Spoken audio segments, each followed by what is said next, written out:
looks different in here. It Feels, yeah, looks good. yeah. Yeah, cold. No, I said it looks different in here.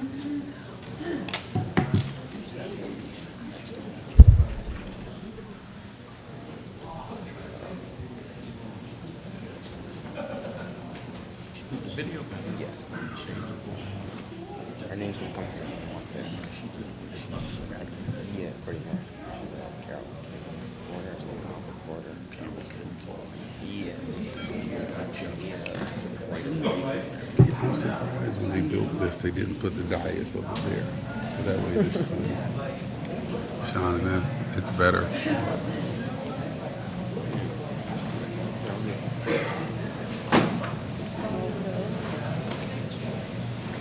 For sure. Exactly. I'm about to start council.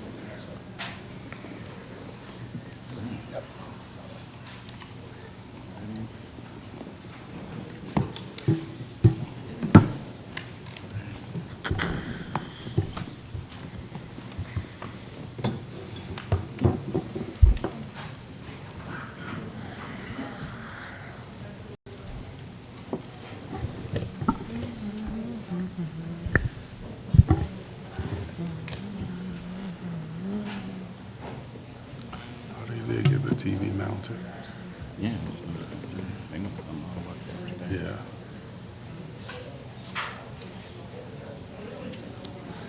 All mics? Test, test, test. Testing. I can hear me. Okay.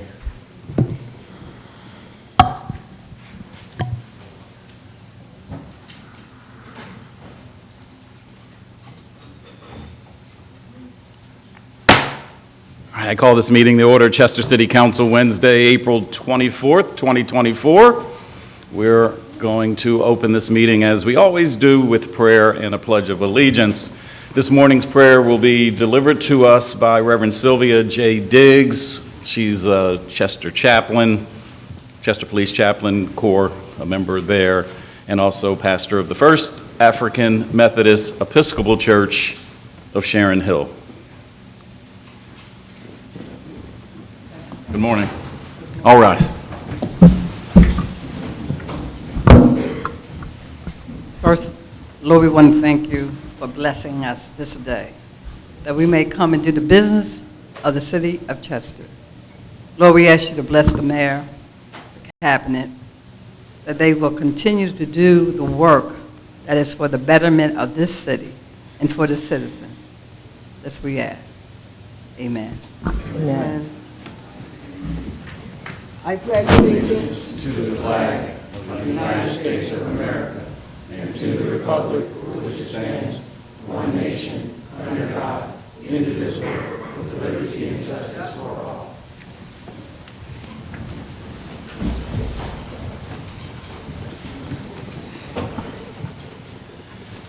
Madam Clerk, roll call, please. Councilors Gibson, Present. Green, Present. West, Present. Davis, Present. Mayor Roots. Present. Slight adjustment on the agenda that's before you, in front of you, displayed.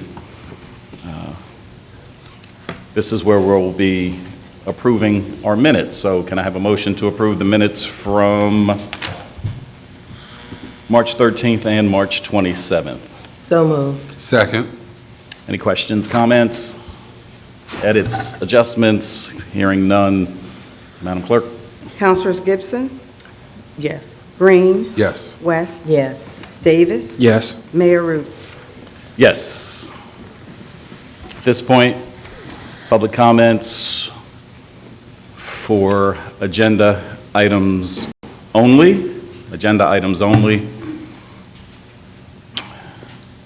If you do have any comments on agenda items only, just step to the microphone. I don't see any. So we will move on. We've done our minutes.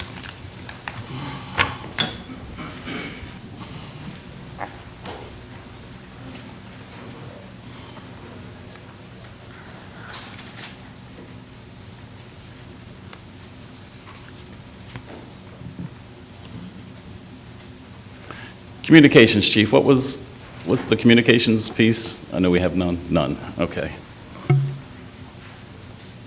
Old business, do we have any old business that any of us would like to share? We can talk about some events that may have occurred over the weekend or anything you'd like to. I'll talk about our first community town hall meeting that went extremely well. Had a number of residents come out and voice their issues and concerns. We had all of the city's department heads was there. Even additional representatives from the departments was there. And so all of the questions that was asked was answered. And I believe all the residents left there extremely happy the way it went. And so we look forward to doing another one. I know Councilman Davis will be planning a town hall meeting in the coming weeks. And so I look forward to that engagement with the community. And I will also like to send our prayers out to our city clerk, Candace Thompson. On her way here, she was involved in an accident. And so please keep her in your prayers. And also, I want to recognize Chester Township Council President Calvin Bernard is with us today. So, hey, Mr. President. And that's all I have. Oh, I'm sorry. Our autism walk. We had a great autism walk through the Parks and Rec Department. Stephanie Hall and Sharona Brown and a number of partners came together and did a great autism walk. I believe this is the second one that the city has hosted? Third? I know Sharona had done them, but the city, okay, so yeah, third for the city. And we'll continue to do it every year, so I'll continue to support that. And it's great that we continue to bring awareness around autism and Autism Month. So I want to thank the Parks and Recreation Department for helping with that. Thank you. Go ahead, I'm sorry, go ahead. On this Saturday, there also was a event held here at Chester City Hall in the community room with the Chester Exchange, where they provided math resources for families, and it was a nice turnout. And so if they should do that again, I will let the community know so that more people can participate. They did a very good job. And then also the Boys and Girls Club had a nice event on Saturday, this past Saturday. It was their annual banquet that supports the Boys and Girls Club. And it was very well attended. And I'm just asking the community that we continue to support the Boys and Girls Club. Maybe sponsor a child, someone who may not have the money to get a membership or something like that, but if we can do sponsorships, that would be very helpful to those children who may not be able to afford the memberships. Also, the Public Works Committee we had our first committee meeting on the 22nd, this past Monday. We talked about fees for handicap parking installations. Also, the field inspector had given some information on fees and what have you. So we had a nice first committee meeting, and we will schedule another one maybe in about 3 weeks. So stay tuned. And without speaking too prematurely, myself, the mayor, Justin, help me say this right, Feliciano. There we go. I'm getting it right.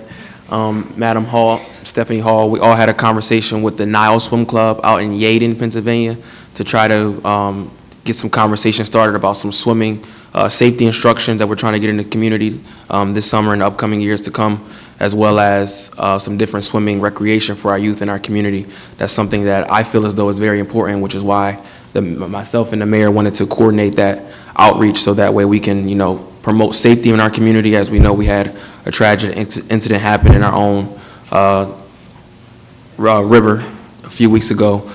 So I think it's very important that we educate our children as well as our young adults and parents, because there's parenting courses involved as well on how to swim and, like I said, bring some more recreation. So I'm excited about that conversation that's happening with the Nile Swim Club. Currently, we will be having more conversations with other programs in the the general vicinity, but I wanted to make the public aware of us trying to do more as a community to support what we might need for our youth for safety and recreation.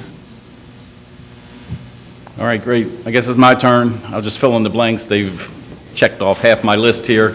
For those of you who travel Edgemont Avenue, you'll see that there's paving going on. That's PennDOT just finishing up some of the state roads that they started last year. So just be conscious of some traffic pattern changes. And be happy that we're going to get Edgemont Avenue paved all through Chester. It will terminate at 9th Street, though. So from 9th Street to here will not be paved by PennDOT. Another event that went on this weekend, our very, institution in our town, Biddy Basketball, had a very successful banquet this weekend, celebrating the season. There was a tree planting at William Penn Park in celebration of Earth Day. Delaware County Sustainability Group helped sponsor that. I think as many as 50 trees were planted down there, so we're definitely trying to beautify our parks, and one of the ones that is probably most important to the historic city of Chester is the one where William Penn landed way back in 16-something. I can never remember the date. Anybody remember? No. Oh, he says right there, 1644. Okay, I'm not sure if that's the same date, but in any case, we're looking to really spruce up that park and make it a destination again. What else do I want to say? As you can see around us, we've got some updates in here. You can hear us better. You can see us better. We have a podium here that has long been needed to be replaced. It's been placed in another location. We felt as though when you guys come to address us with your public comment, you really should be looking at us because that's who you're addressing and not the audience, so that's the reason for that. And then our chief of staff will be seated at the table to my left. Our directors will be seated in the chairs on the sides, and generally, we would want to have everybody seated, but with so many of you here today, you can remain standing today. Thank you for mentioning the committee meetings that we've had recently. We want you to know that these committee meetings are live streamed, so you can join live. The agendas are put on the city website, so you can know what's coming up. You can also attend in person. Budget and Finance Committee, Community and Economic Development, Human Resources, Parks and Rec, Public Safety, Public Works, Rules, Chambers, Intergovernmental Relations, and Strategy are the committees that will be meeting on a regular basis. Some of the heavy lift that we're doing right now are going through our ordinances. So many of our ordinances, some of the ordinances date back to the 50s and before. So a big effort is taking place right now to update our ordinances, and many of the committee meetings will be related to that.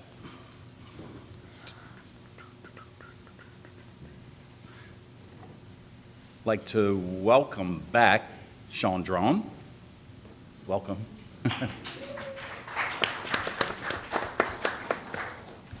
He had a health scare and had to be out for a little while, but really vital to our Public Works and Parks Department. Really, really, really happy to see you back and healthy. That was a scare. I bet. And then I want to welcome our new Director of Human Resources, Mr. Gerald Mack. Just stand up and wave and say hi. There he is. All right, so anything else you guys think of while I was rambling here? No. Okay, good. Madam Clerk. Resolution. The Council of the City of Chester does resolve that it does hereby approve the service agreement submitted by Premium Parking Service LLC to provide temporary parking management services and develop a comprehensive parking plan for the City of Chester. Further, that it does ratify the execution of the service agreement by the mayor for and on behalf of the City of Chester. Further, said agreement is contingent upon the final approval of the city solicitor. So moved. Second. Any questions, comments?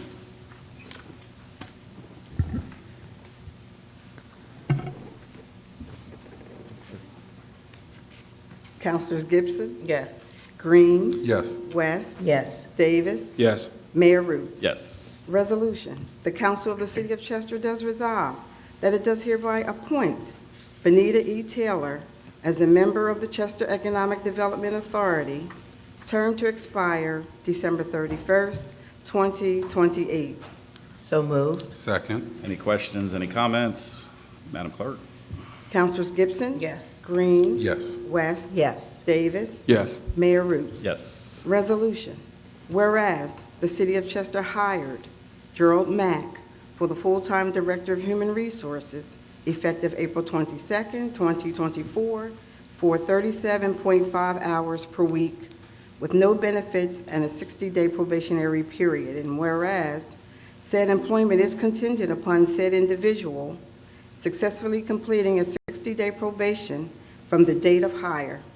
And whereas the city is required by law to offer said employee medical benefits after 60 consecutive days of employment, which is completed on June 21st, 2024. And now, therefore, the Council of the City of Chester does resolve. Further, if said employee fails to meet the job expectations within the 60-day probation, said employee will no longer be eligible for the position and will be subject to termination from said position. So moved. Second. Any questions, any comments? Madam Clerk? Councilors Gibson, Yes. Green, Yes. West, Yes. Davis, Yes. Mayor Roots. Yes. We have no new ordinances for introduction.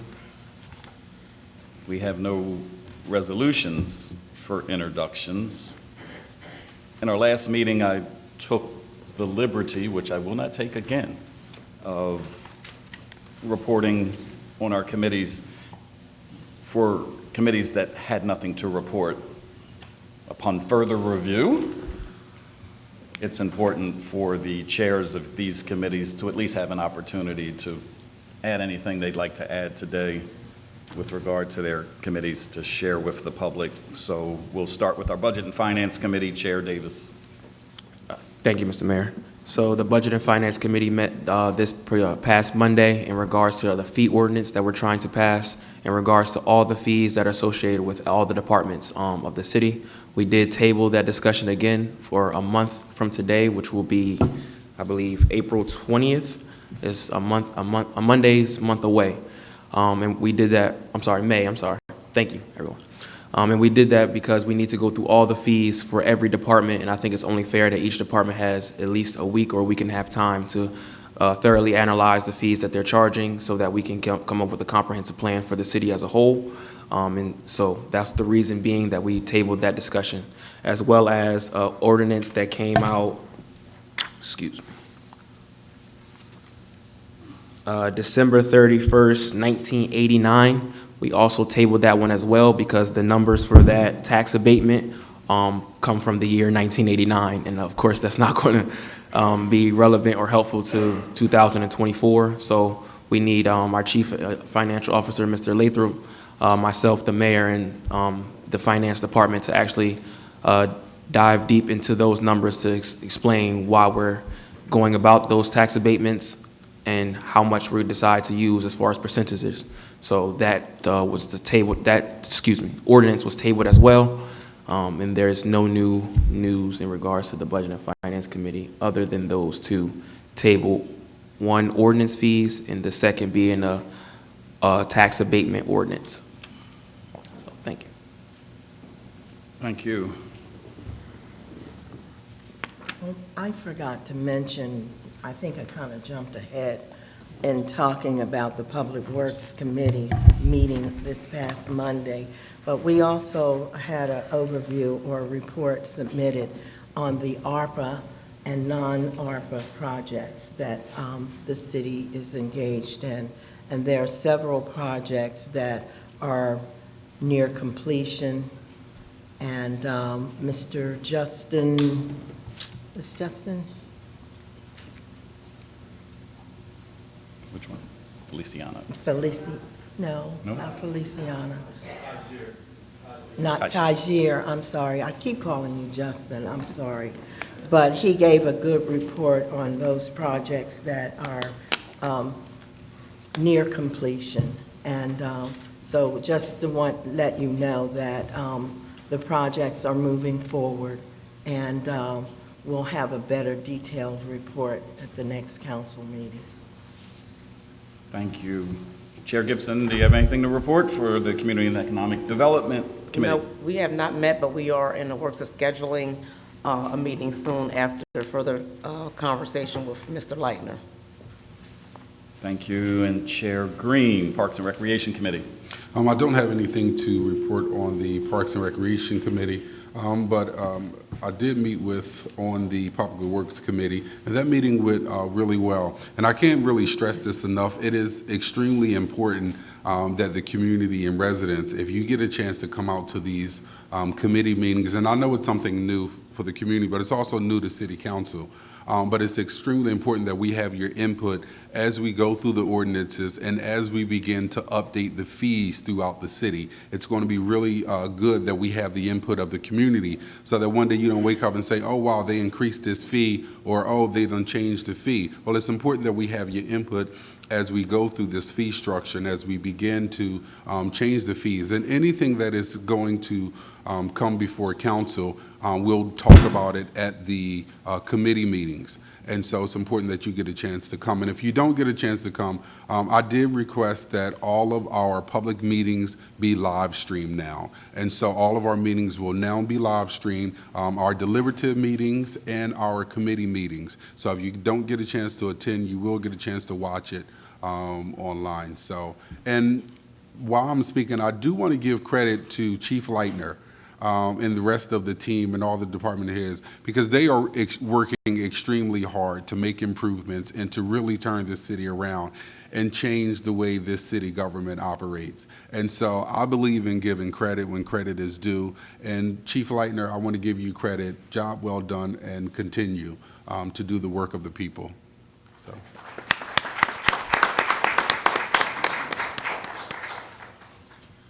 All right, I'm chair of 3 committees.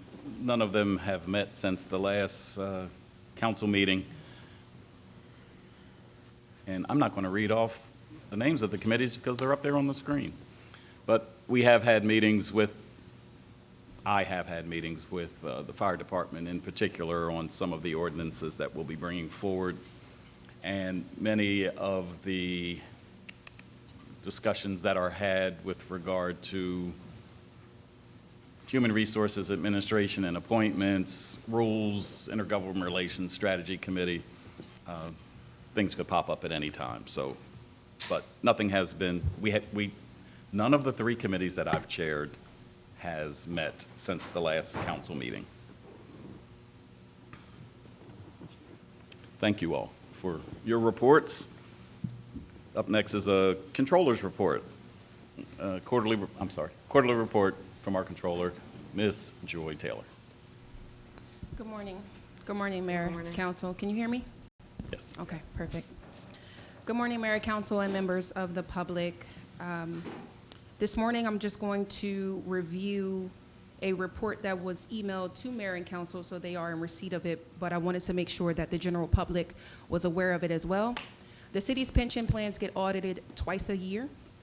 This audit report that I'm going to read this morning is covering the period of January 1st, 2020 to December 31st of 2022. Just a few of the key findings. The reports are available online on the Auditor General's website for anyone who's interested in downloading them. We can also make sure that they're available on the city's website for you as well, if you would like to download them from there to read more in depth. But just a few of the findings which Mayor and Council will be working to address with the city's ordinances. Specifically to the officers and employees pension plan, finding number 1 was a non-compliance with prior audit recommendations, provisions of benefits inconsistent with the third-class city code. The third-class city code is also available online for you to read as it relates to what those provisions are for officer and employee members, as well as fire and police members. Finding number 2 was a partial compliance with the prior audit recommendation, failure to pay the minimum municipal obligation of the plan. On the police pension plan, there were 3 findings. Number 1, noncompliance with prior audit recommendations, provisions of benefits inconsistent with the third-class city code. Finding number 2, noncompliance with prior audit recommendation, inconsistent pension benefits. Finding number 3, partial compliance with prior audit recommendation, failure to fully pay the minimum municipal obligation of the plan. On the fireman's pension plan, there were 2 findings. Number 1, noncompliance with prior audit recommendation, provision of benefits inconsistent with the third-class city code. And finding number 2, partial compliance with prior audit recommendations, failure to pay the minimum municipal obligation of the plan. The minimum municipal obligation of the plan is set annually, and I'm proud to announce that, number 1, we have completed the work necessary to ensure that our state aid comes in timely. Second, the city is doing the best that it can to pull revenue from all sources, including EIT, which was increased a few years ago, which is Earned Income Tax, for anyone who's not familiar with what that acronym means. And they are making those payments to the plans as timely as possible. Keep in mind, there's a delay between collection, receipt, and the ability to transfer over those funds into the appropriate plans. But the finance team is diligently working to ensure that they are funding the plans. We haven't had any complaints.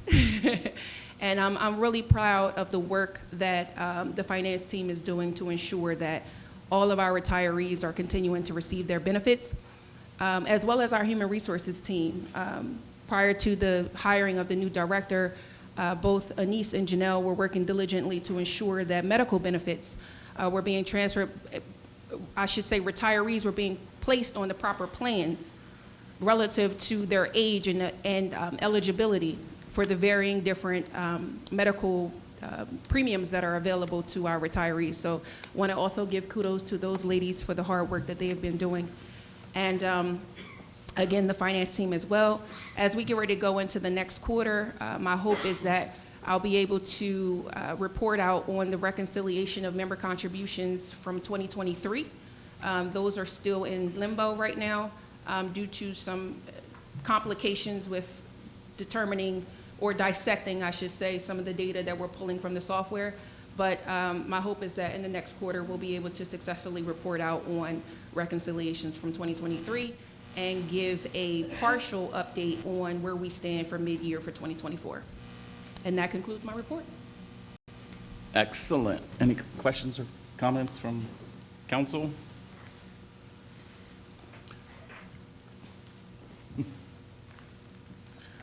I do have just a quick question. So for this year, will we meet the minimum requirement for both the police pension and the fire pension? That's a difficult question to answer at this present moment, but the hope is that, and I say it's difficult because there are past MMOs that we have not fulfilled yet. So it's kind of difficult to speak to the current MMO when we haven't fulfilled the obligations for the past MMOs. Okay, and we have to fill those obligations before we can be current on the current obligations? Well, yes, it looks better if you work on your old debt before you start paying on your new debt. Okay. And I say debt, it's not a debt, but I'm using that as an example. But the city, again, we're doing, the finance team, the receivers team, and you can catch updates on his website as well. They're doing the best that they can. When revenues come in, they're applying them. And that's what's keeping the plan sustained. But we do have past municipal obligations that have to be met. And those exceed some of the current MMOs. Thank you. By a few million. That's a good answer. By quite a few million. That's a very good answer. So if I were to try to add to that, is the amount that we're paying is based on what would be due today, but when we pay, it applies to the previous year's debts. But we are paying on time now. That kind of answer your question? Okay. I will just remind everybody that she just read results from an audit. Nobody likes to be audited, but we're required to be audited on pensions. And just be reminded that it was for a period 2021 through 2022, January 1st of 2020 up until December 31st of 2022. There we go. So the audit took place in '23, and then we got the findings at the beginning of '24. So that's how that cycle works. So we'll be coming up preparing in '25 for the '23 to '25 audit. Yes. And then in '26 is when we'll read off those findings, which my hope is that some of the non-compliance items will be addressed by then, as well as some of the prior recommendations, because these are ongoing things that the Auditor General's office has requested the city to improve on or make the changes, the necessary changes, not only to the contracts, but also to the city's ordinances to ensure that that non-compliance is addressed. But Yeah. that's the work of council.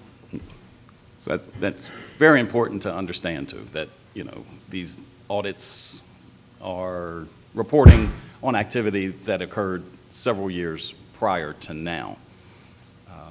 The hope would be that corrections have been made since the end of that audit period, but the audits really help us adjust and make corrections moving forward. One of the things that you'll hear in just about every section of that audit is the term inconsistent with third-class city code.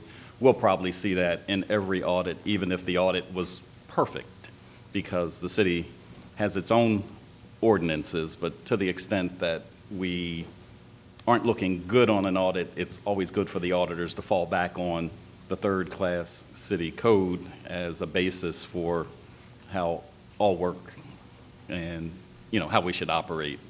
But that is not a reflection that what we're doing in-house in terms of our ordinances and how we're managing our pensions is wrong. It's just not consistent with the third-class city code. Excellent report, though. I really appreciate your efforts, your diligence, and your clarity. Next, we have our Chief of Staff report. He's going to report on a department quarterly report. I believe you should be prepared for 10 to 15 minutes. Is that correct, Chief?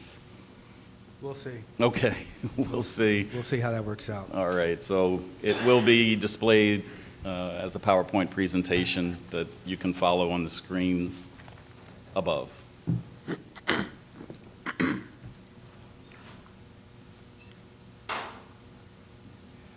Thank you, Mayor, Council, and all the citizens that are in the audience as well. So this is going to be a quarterly report that comes from the Chief of Staff, but it is first and foremost a collaboration of all the departments. Before I even go into this, today's is an example of what collaboration looks like. Today's an example of how council and administration works together. So just as they gave us accolades, I want to be reciprocal and tell you that this council body that's up here has been supportive and has been really working with us as a staff to actually start to change things and move things forward.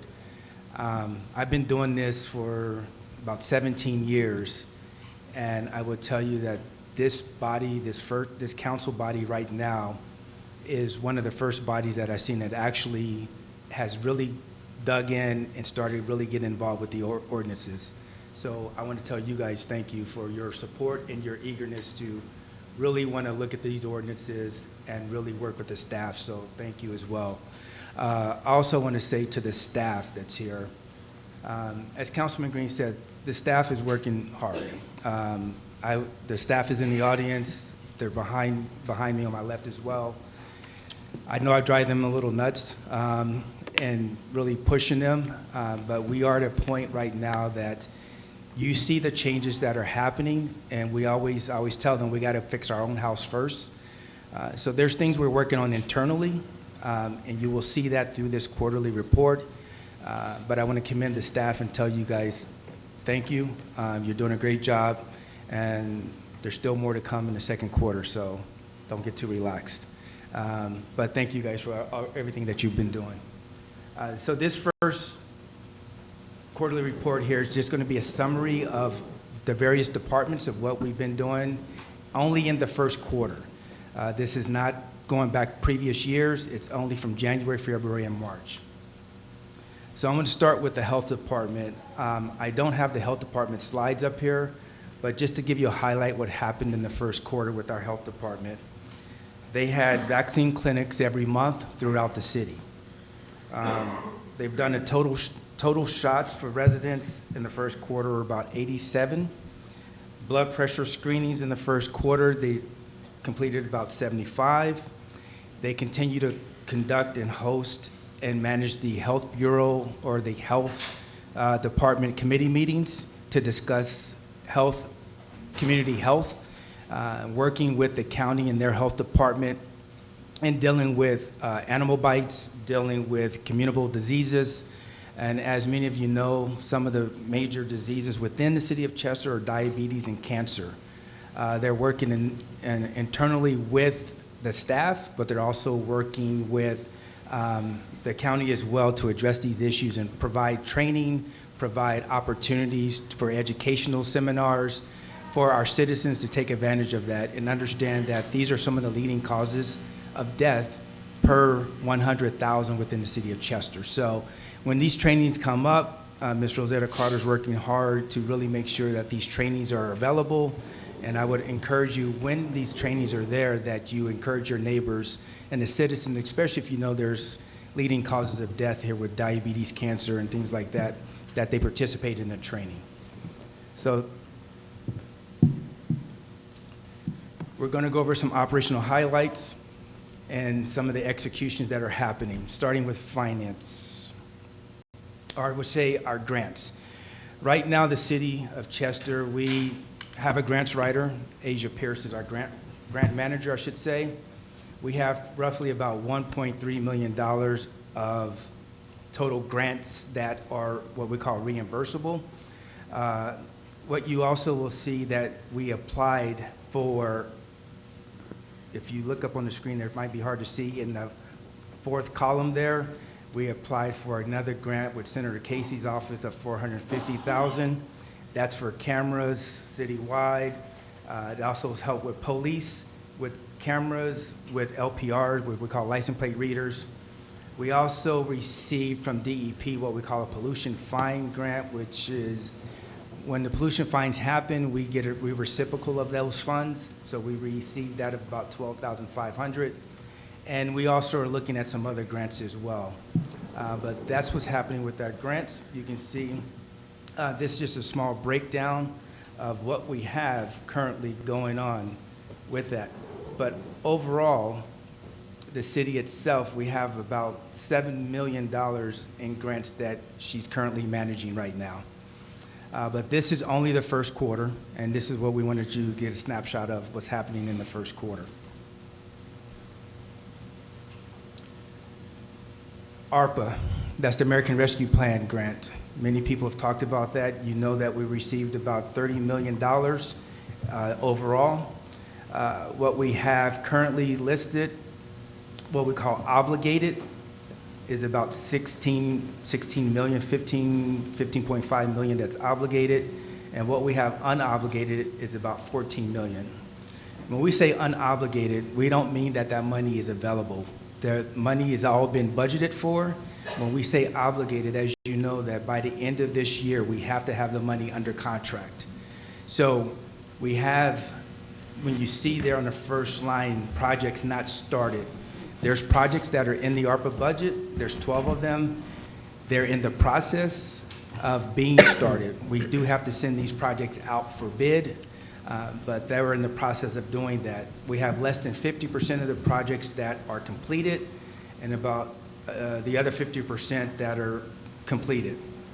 When we say, again, I just want to reiterate the fact of the obligated funds. Again, these projects are there in the budget, but we just haven't gone under contract yet. When we talk about finance, our finance department, as Ms. Taylor referenced, the finance department's been working diligently on really trying to reconcile our books, doing monthly reconciliations, which we're getting better at that. This is a list of the cash accounts that we have. You can see the cash that's in here from January, February, and March. But what I want to bring your attention to is at the bottom of there, where it says the real estate tax that are past due. We have roughly about $2.5 million of real estate tax that are past due. Library tax past due is about $109,000, and the rubbish fees past due is $3.5. But what you also need to be understanding here is that $1.3 million, this does not include interest and penalties of past due taxes. So with that being said, can you still hear me? Okay. With that being said, again, when you talk about the financial situation of the city, we are doing the best that we can from the finance department, is making sure that we're doing real-time data. They're still working within our systems, and as I expressed earlier, we're working internally with really utilizing our internal software system to manage the budget and manage the finances correctly. We want to get to a point, and this is one of the things we have as our goal, is get to the point where we can actually have this information real time on the website for the citizens to see. So work with us, give us time, but the finance department is working tirelessly with our system to get this in place. This is our revenue that's coming in. As Ms. Taylor talked about revenue, I'm not going to go through all of this, but this gives you an overall snapshot of where we're at year to date. Sorry about that. Where we are year to date with the revenue that has come in.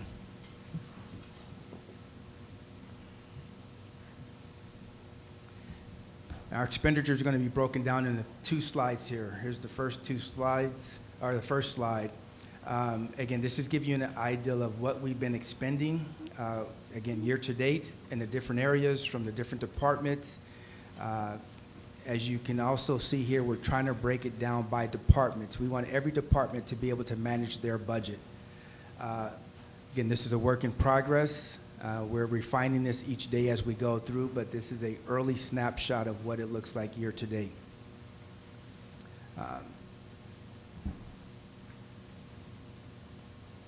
And then it goes into the police, fire, and our other departments as well. Again, I won't go into it because we can talk finances and budgets and all this for hours, but this again is a quarterly snapshot of what each department is looking like at the present time.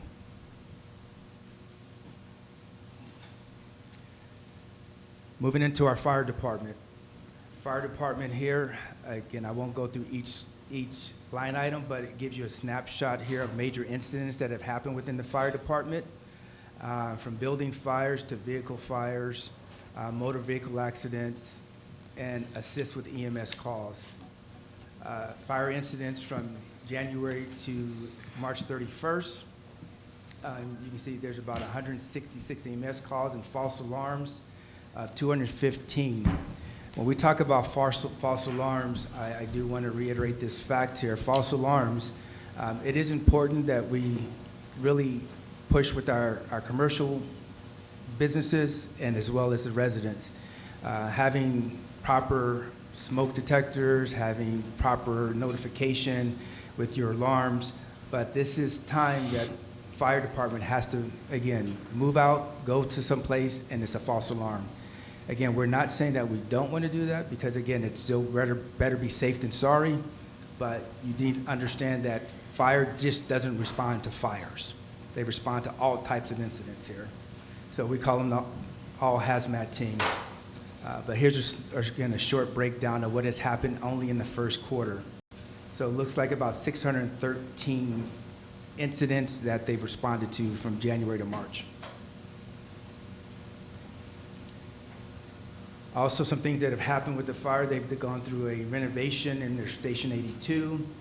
As council has talked about, and council, as you know, we're going through the ordinances, so the safety committee, there will be some new ordinances that will be brought to the committee, as well as some requests to repeal some of the old ordinances. Some staff changes, SAFER grant. The SAFER grant is what allows us to hire some additional firefighters. We've been fortunate that they've extended our SAFER grant, so we have that, so we can still have additional firefighters on staff. This may not be much to most of you, but safety committee is an important part for us. We don't really focus on the safety committee too much, and council, I'm bringing this to your attention because it is important for our safety committee. Our safety committee has met every month this first quarter. Some things that they are looking at is they're reviewing improvements on the safety policy, which I will get into a little bit later here in this presentation. It's not just about the fire extinguishers, this first aid kits, AED kits.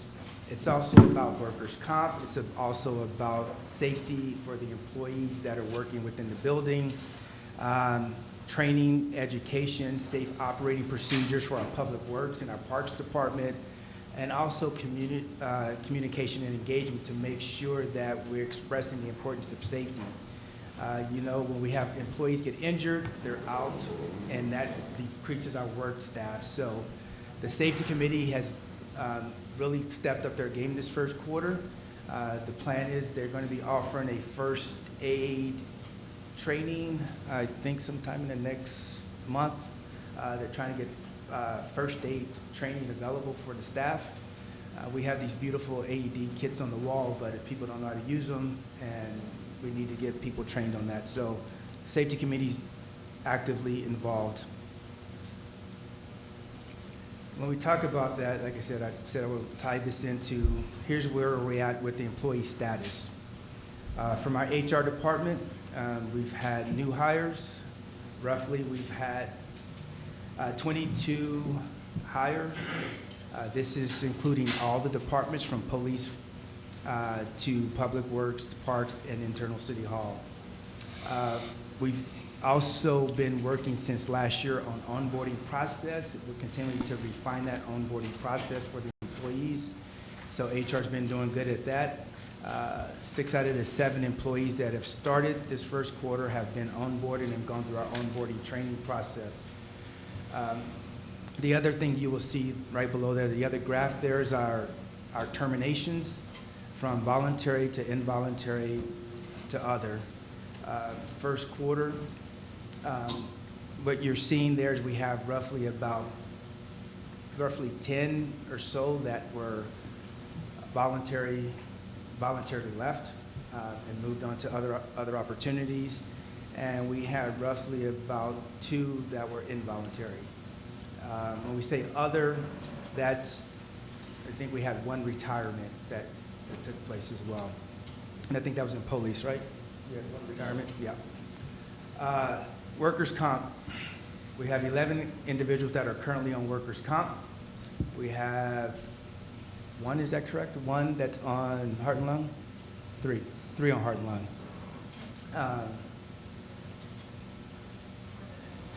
Okay, so we'll have to update our numbers here. But we do have, no, I'm sorry, 10 on heart and lung. There we go. 11 on workers' comp, 10 on heart and lung. We can discuss that further in detail, but again, that's what our current staffing is. If we have a staff of 259 total, we have 11 that are out on workers' comp.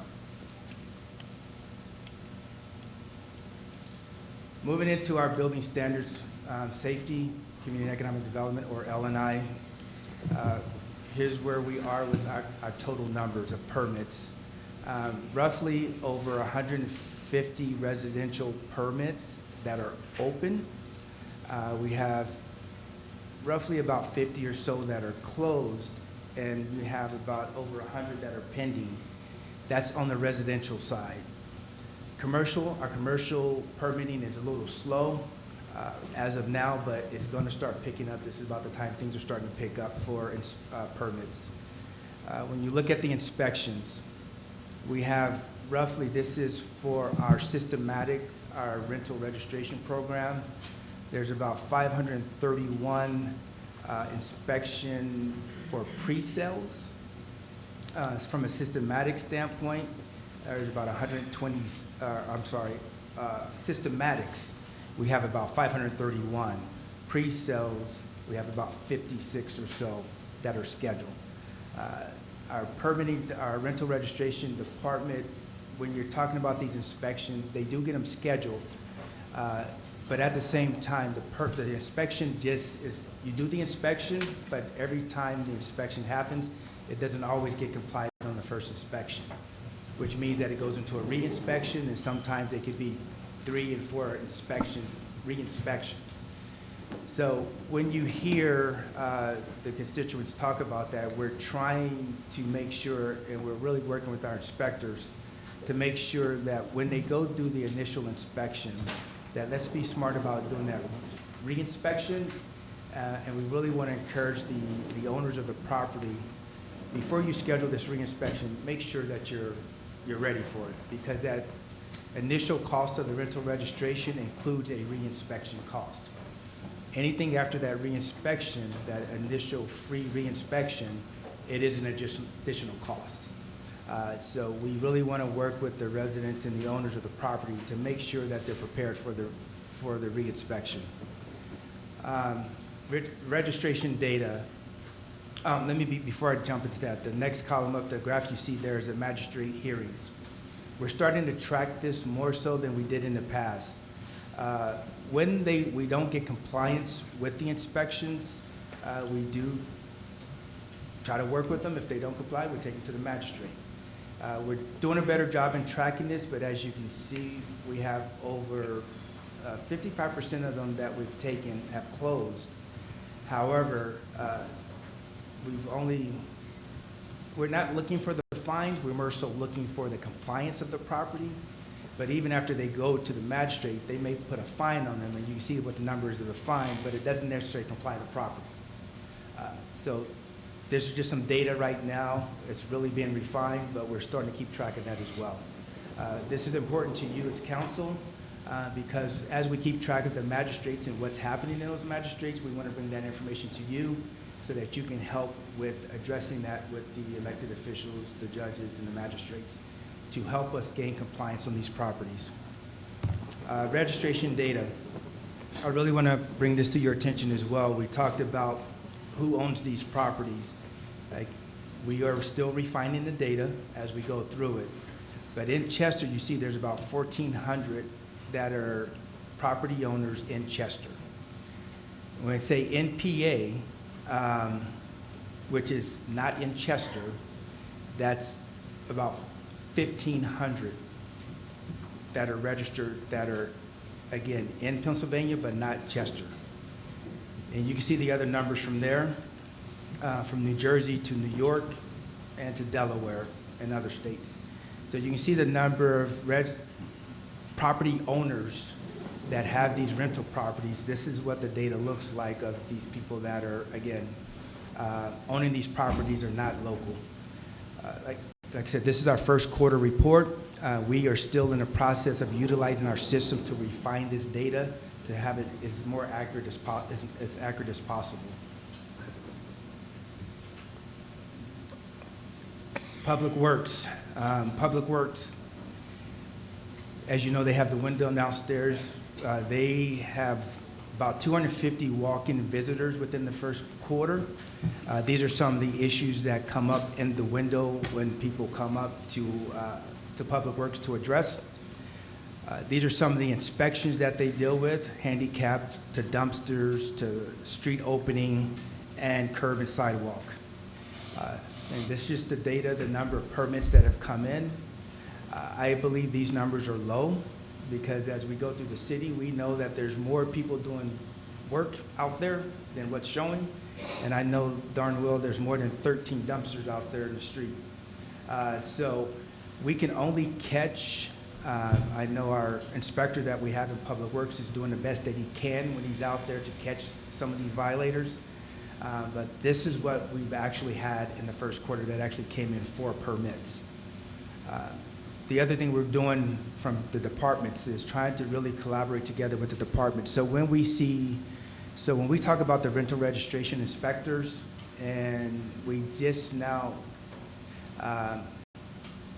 we're trying to utilize the system so the system can, each department can cross-communicate. So if an inspector's out there and they see something that's not right, or they're going to inspect and they see there's a dumpster, they're actually coordinating now with Public Works, with their inspectors. So the inspectors are doing a great job in communicating with each other to make sure that they're all seeing the same thing, and that if there is something that's out there, they're calling back to make sure there's a permit for that. So they're doing a better job at that. Again, permits, as you can see, there's a break, I might have that twice. Waste and recycling and the tonnage. This is an interesting data point here. I want to refine this as well. We want to look more into this, but you see the tonnage. JP Mascaro's tonnage is showing 2718, and our Department of Public Works tonnage is showing 2902. Interesting, especially when Mascaro was doing our pickup. But this is the numbers that were provided of what we were able to gather, but we're going to dig a little bit more into this just to confirm what that tonnage and if that's correct. But I did want to put this up there based off what we've discovered, but I wanted you to see this as well, so that way it's on your radar. But we really want to dig more into this. Moving to our police department, I'm not going to go a lot into police, just to high numbers here. You can see the total incident reports. They've handled about 7,453 incidents, and this is the breakdown from January, February to March.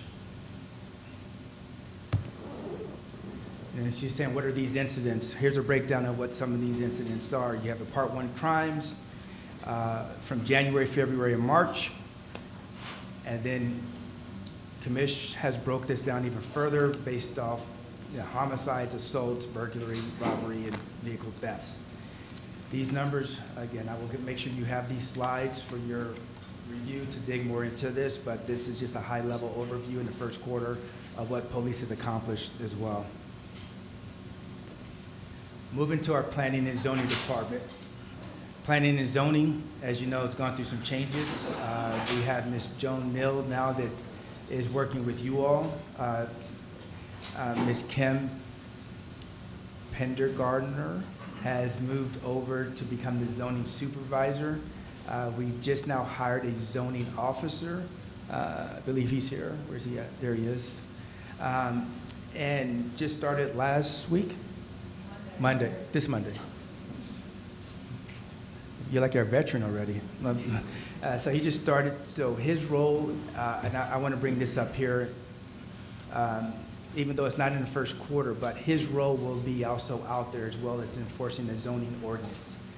He'll be working in tandem with the other inspectors out there.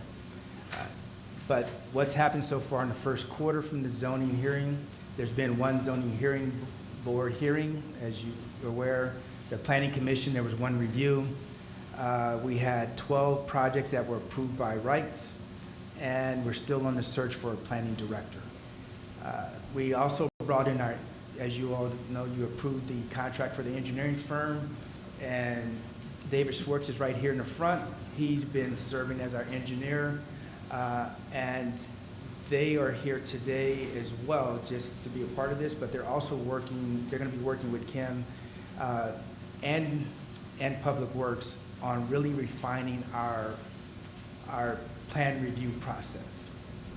When our plans get submitted, the entire process. So they're here today, they're looking at that, and there's some things that we gotta get caught up on in the first quarter, but the engineer firm is here, and they've been working diligently with our planning and zoning department to get that process refined.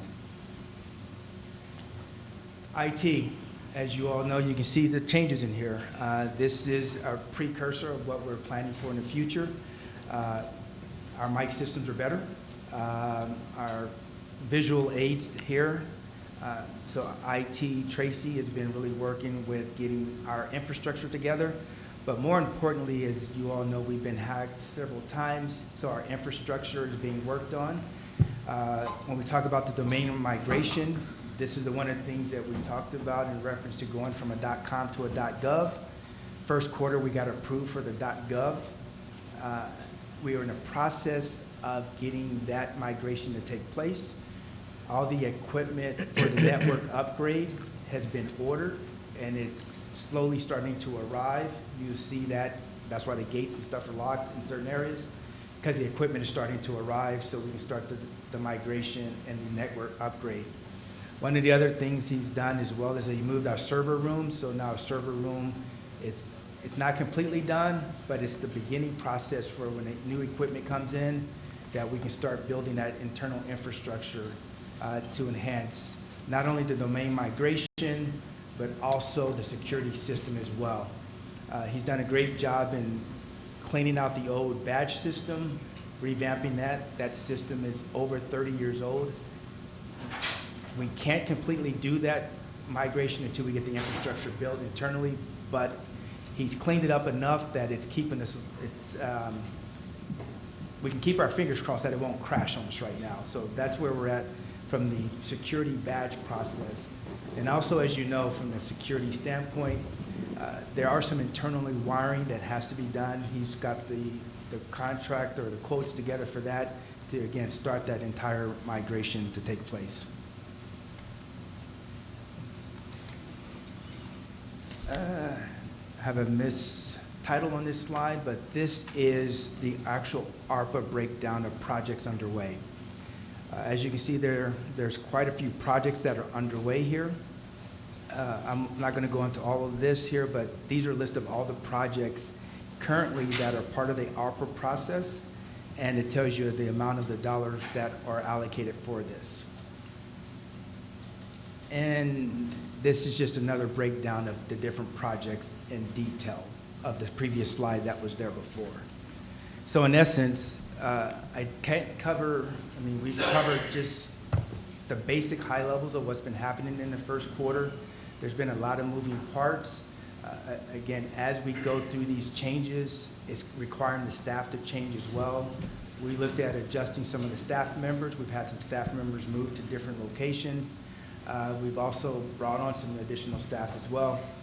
But this is what's happened in the first quarter as a snapshot and an overview.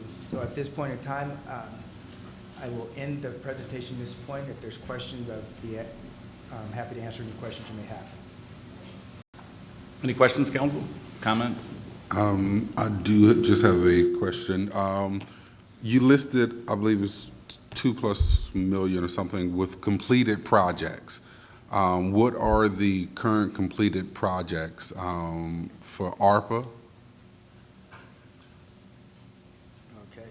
And the second question would be, thank you for that finance report or expenditure list. It's the first time I've seen one since I've been here. So, but on it, I've seen there was a special events fund with $100,000+ in it. What fund is that, and what exactly is listed as special events, or what is that fund to cover?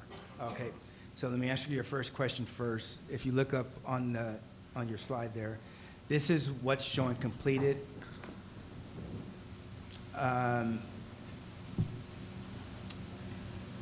Actually, no, this shows you what's greater than 50% or less than 50% completed.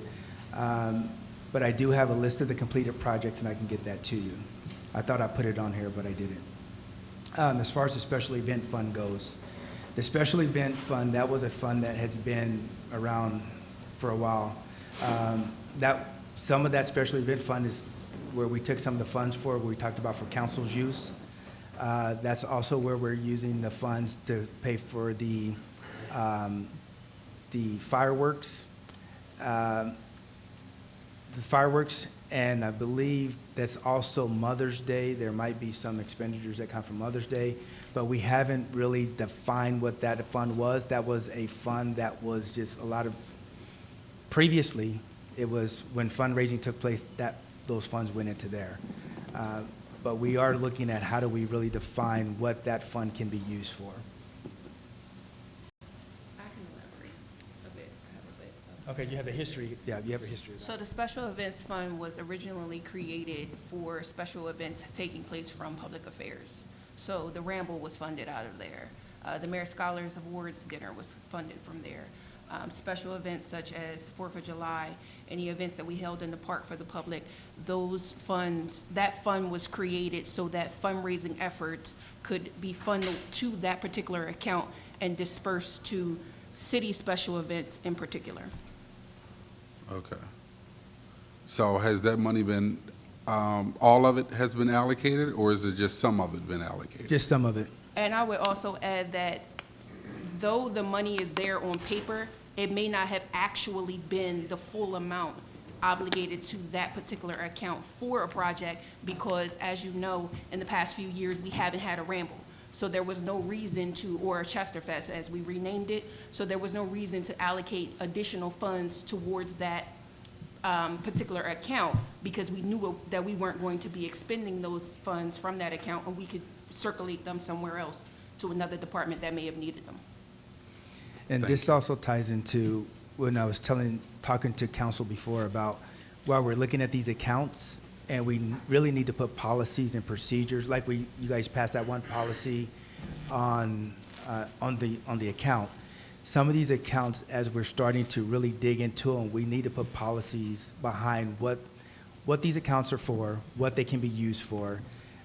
And again, like I said, we're refining these as we go through it, and finance is pulling these accounts together, and we're consolidating accounts, but also really putting policies on what these accounts can be used for.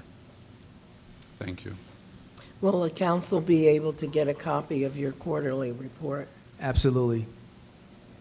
It will be in your inbox, and the public, it will be posted on the website, and it will be in your inbox by the end of this council meeting. Thank you.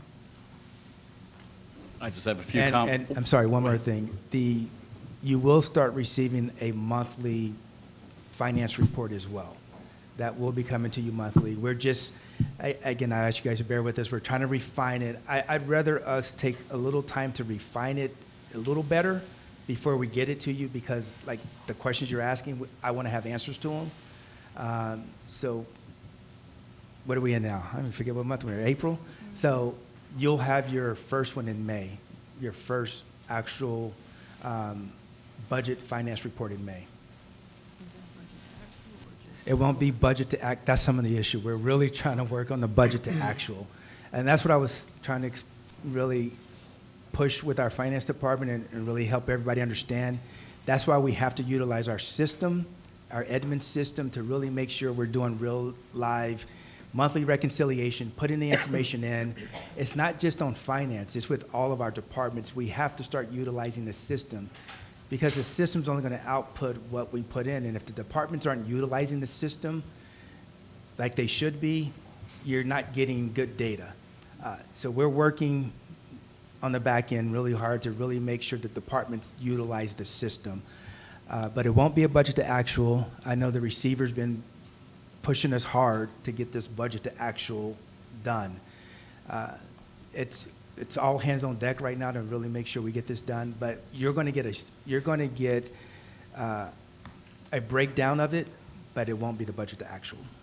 Just when can we get the budget to actual? Soon as we get the system, soon as we can get the system functioning, that we can get it for you. So the report that we'll get will be an expenditure report? No, it's gonna show you the expenditures, the revenue, just what you saw me present today. That's a precursor of what you're gonna get. We're working on it. That's the best I can give you. I hear it weekly from the receiver. He's on me about it. I'm doing the best that I can to get the system working, to get that for you guys. Even for the departments. I know Councilwoman West and I talked about this last year. I want to get it to a point where you actually have access that you can go in yourself and just go in and see what each department actually has. We're not there yet. I would say we're close. I don't want to give you, when I say close, I would say 75% there. The goal is we wanted it done first quarter. I will say that It's important. It is. It is extremely important. I'm the councilman. I have no idea what the finances are here. No idea what check has been written, what check has been cashed, what expenditure has been spent in this city. Right. And so it's extremely important that this council get that. And the receiver too. Yes. You And know? controller. And And the controller. city controller. It's You- not. you know. Yeah, I agree with you 100%, and the staff can tell you, I expect them to know their budget. I expect them to know what they've spent it, because it's not just on council, it's not just on the controller. The department should know if they're going to put together their budget, they should know what they have, what they've expended, and also they should know their revenue. So it's a need not just for the department, for you guys, it's for the department, for the receiver, for the constituents. I can't produce something that we don't have. Like I said, we're about 75% there. I would say we want to have it done by the second quarter. I will do all I can to push to make sure we get it there, but in the meantime, we're going to get you, like I said, what I presented today is a precursor of what you'll be getting monthly. That's as close as I can get for you right now. So all of this information is going to be housed in Edmonds?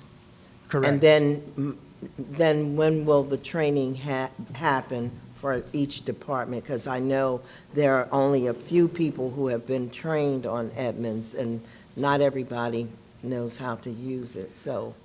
That once we get it operational, we will get the training scheduled. So there's no need to try to schedule training for Edmonds training until we get that working. Because what it is nothing more than a reporting system. You can go in and just pull a report, but until we understand the back end and we have it working, I would say the training will take place shortly after that. Council, like I said, I know it's important to you, it's important to us, it's important to the receiver. We're working the best we can to get this fixed. And I have no doubt that you aren't working the best that you can. I know. That's not my issue, but just trying to get, a gauge on when things are going to happen.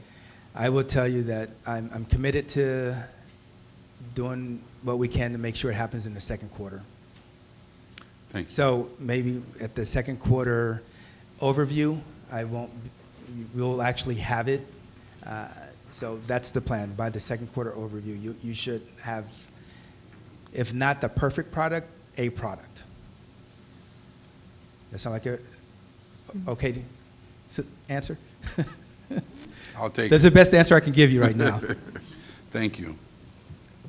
All right, that was a lot. Thank you very much. Excellent report. I will say that the frustrations that Councilman Green has are the same ones I had when I came on council, like what's budget to actual, something as simple as that. There didn't seem to be an appetite to get us there, but as you can see, the work is being done. In running for mayor, my number one platform item that I couldn't say publicly, but was number one in my book, was fixing City Hall. And as you can see through this first quarter report, you kind of see where we are, where we're going to, and excellent report. A couple things that stood out to me in the report was 10% of the 10%, which represents $7 million, which represents 10% of our overall budget is past due with regard to revenue. We're $7 million behind what we should be taking in. That's pretty significant. Safety Committee, I think, is very significant as well. It's been one of those efforts here in City Hall that really hasn't been consistent, but when the Safety Committee is running on all cylinders, it reduces sick time amongst our employees, because the Safety Committee is going to be putting out projects to make sure that our employees are receiving the best care, the best advice, the best diets, all that information is in an attempt to reduce sick time, which again saves us on our budget. When we have a healthier workforce, our health insurance costs go down. That again saves us money.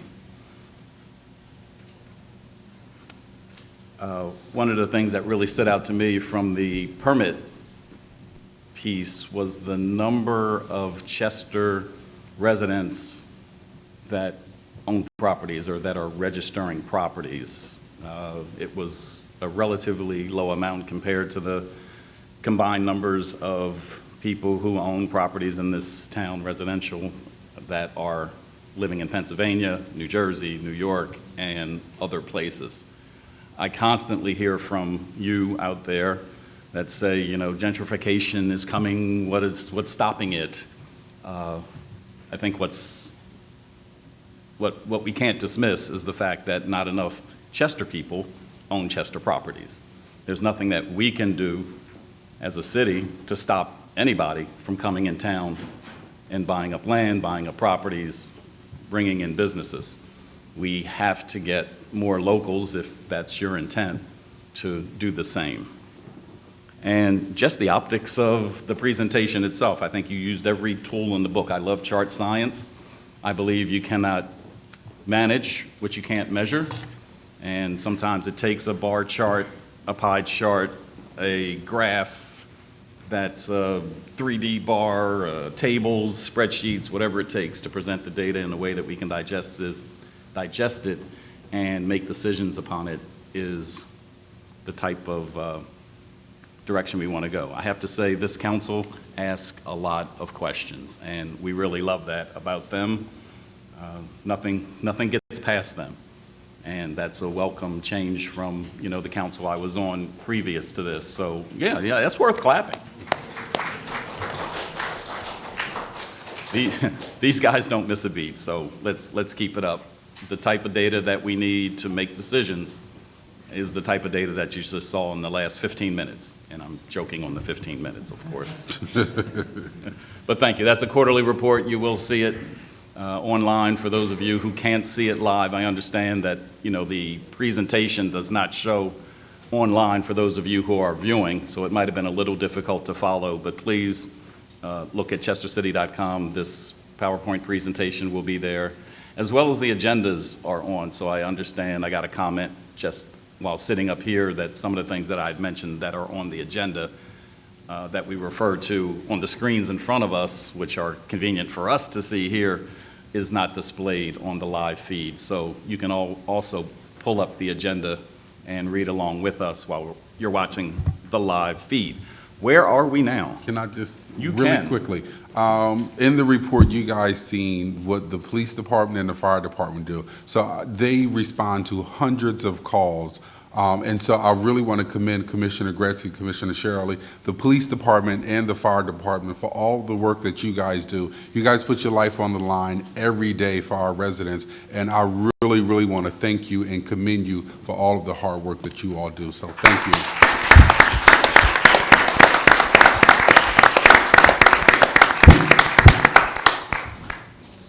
I believe we're up to public comment time. We're labeling that good and welfare. I love it. Has everyone who wants to speak signed in? Can I see the list, please? Looks like we have a long one. Maybe not. Today, we'd like to welcome our receiver to the meeting, Michael Dowry, and his chief, Vijay Kapoor, who's, oh, you want to clap for them? Sure. Mr. Kapoor is number one on the list. Mr. Mayor, I believe there's some residents that didn't get a chance to sign the sheet. Okay. Go ahead. So 3 minutes. Good morning to you, Mayor and members of council. I'm here on behalf of the receiver to talk about the issue of minimum manning and what was recently in the newspaper and a directive by the receiver to have the fire department be running at its contractually mandated 12 firefighters as opposed to 13.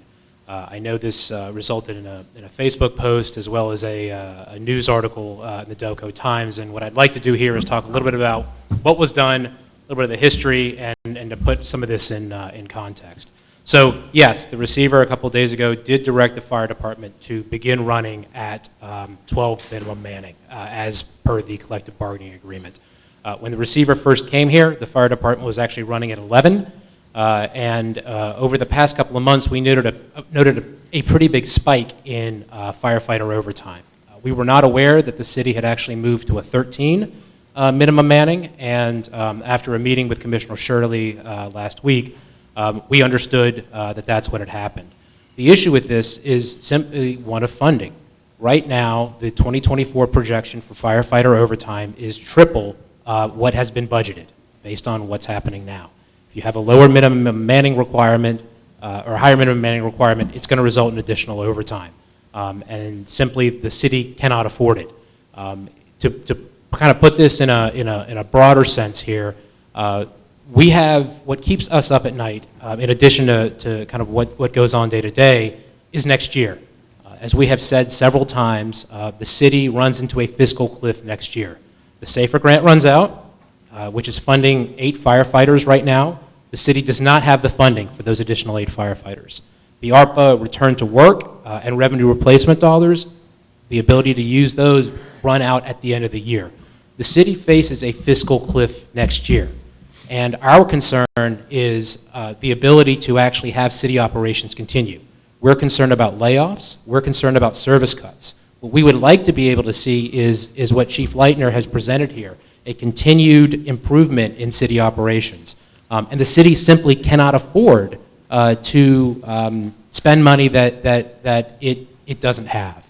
I know that is a difficult situation. I know that's not something necessarily that council or residents or the firefighters want to hear, but that's the reality. And so the issues that we have here are not with the fire department. It is one of funding, and we think it's important to kind of put that out here. The city is in Chapter 9 bankruptcy. The bankruptcy process is moving painfully slowly. I need to say that. And unless we get these issues fixed by the end of next year, we're going to be dealing with a very large situation pretty soon. Thank you. Thank you.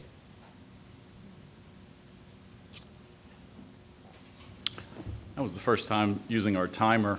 That thing is loud. I mean, if that doesn't stop you, Are we allowed to comment? it's coming at the end. Catherine Flagg? Is it Justice? We have comments. Are we allowing additional residents to sign? Yeah, we'll do it today. First, giving honor to God. Good morning, Mayor. Good morning. Good morning. We're here. We know that Chester is a very vibrant city, and people are going to want to come in and develop this city. In other communities, before a developer could come in, they held what was called charrettes, where the community was given the opportunity to ask questions and make informed decisions as whether or not this particular project was good for their community. I'm wondering if you'll be able to, or willing to hold charrettes before developers come into the city of Chester, and that give us an opportunity to ask questions and make informed decisions. And even get information to what developers are coming into the city. Okay, thank you.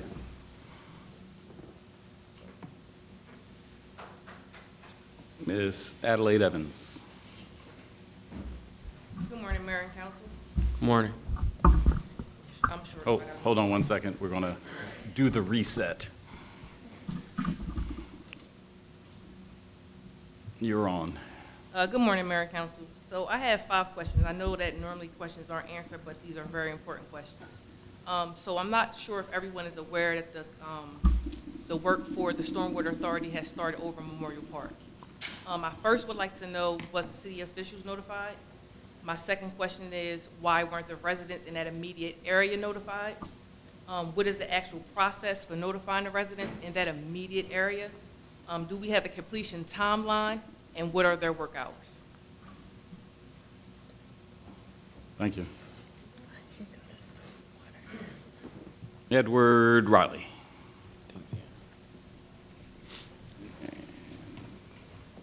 Before you start, let's make sure we get the reset going. As a resident.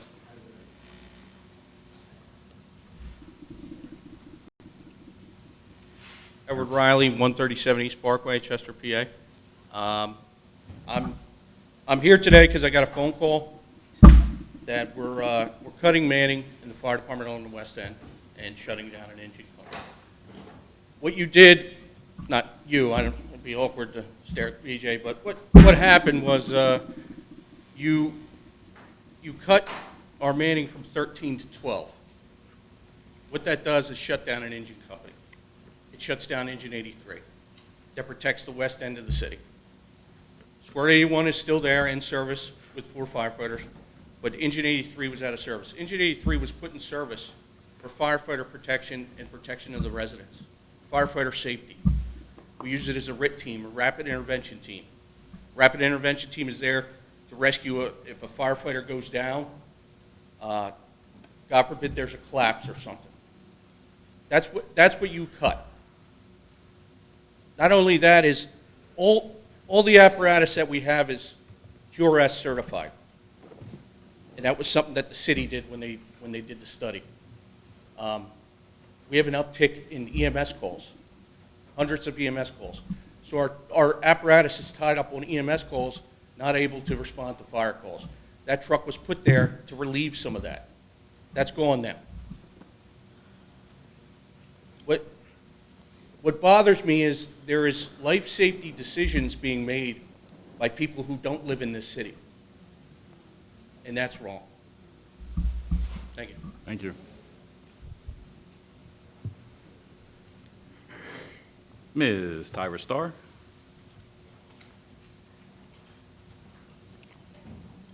And while we're waiting on the reset of time and waiting on Ms. Starr, I believe that any residents that didn't get a chance to sign in will have a chance to sign in to make their public comment at the end once we get through the list. So, sorry, Ms. Starr, go ahead. It's okay. Good morning, everybody. How are you? Good morning, Mayor. Good morning. Council. I am here to actually have Commissioner Gretzky come on up. We want to say thank you to Commissioner Gretzky on behalf of the Chester City Business District. He has been attending a few of our meetings, and he has been listening to us talk about what we see that is needed for our downtown business district area. And one of the major things that we see that is needed is cleaning up the non-desirables that are starting to, make their way here, and also just making our city a little bit more safer so that people, when they come down here to shop or just be a part of the business district, they feel safe. So, Commissioner Gretzky, we just want to honor you today with a thank you. Oh, thank you. And a gift card.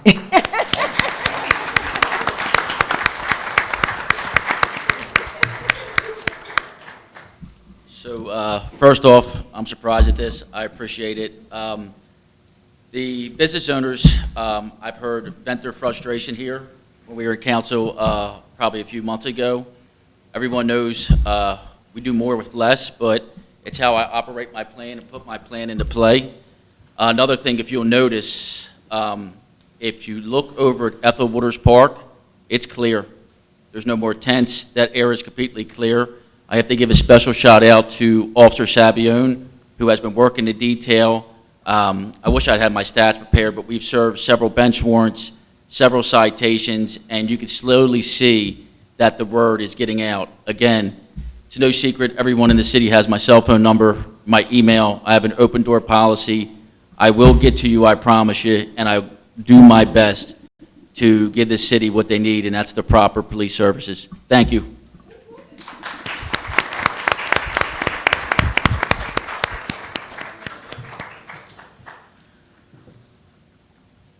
Ms. Bernadette Raymond.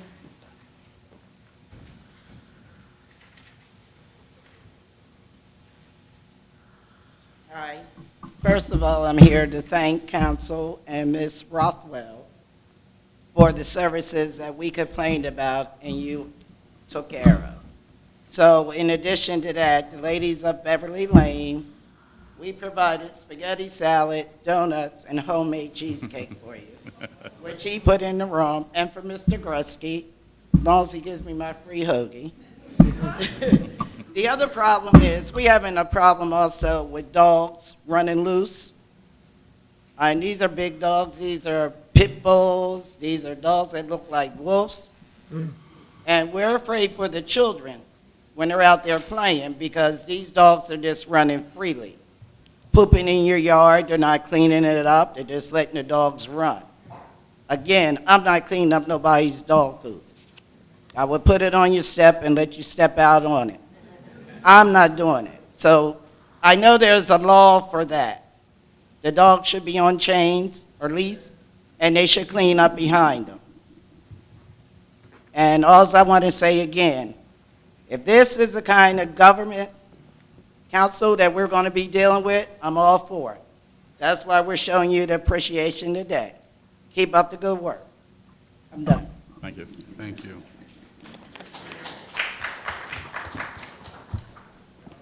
Food. All right, if there's anyone who didn't get an opportunity to sign, just stand behind the mic, give your name and address. You've got 3 minutes.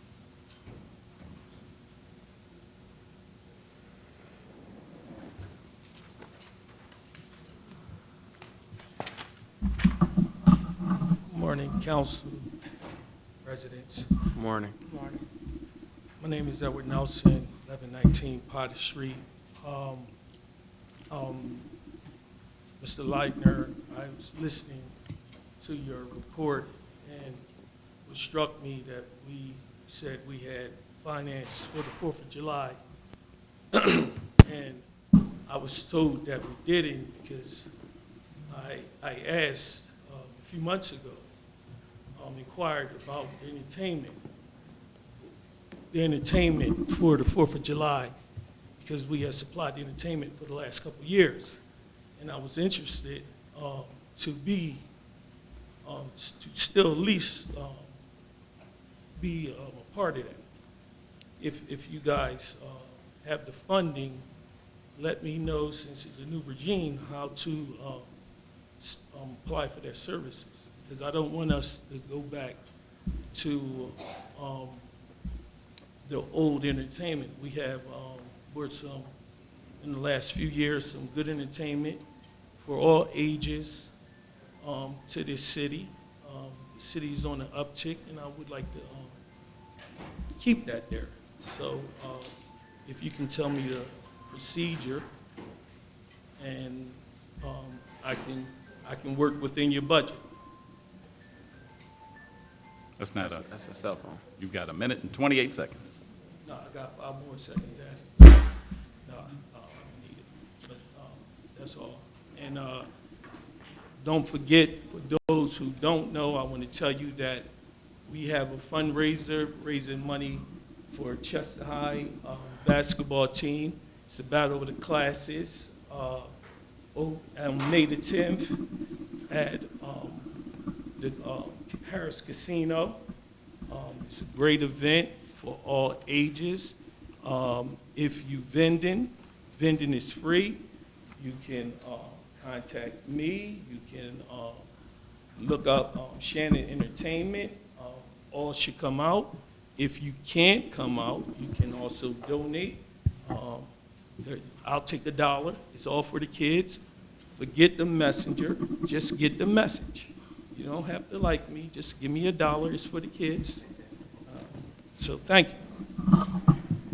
I didn't catch your full address. I got the 19. You stopping by for dinner? I just wanted everybody to laugh. 1119. 11, thank you. All right, thank you.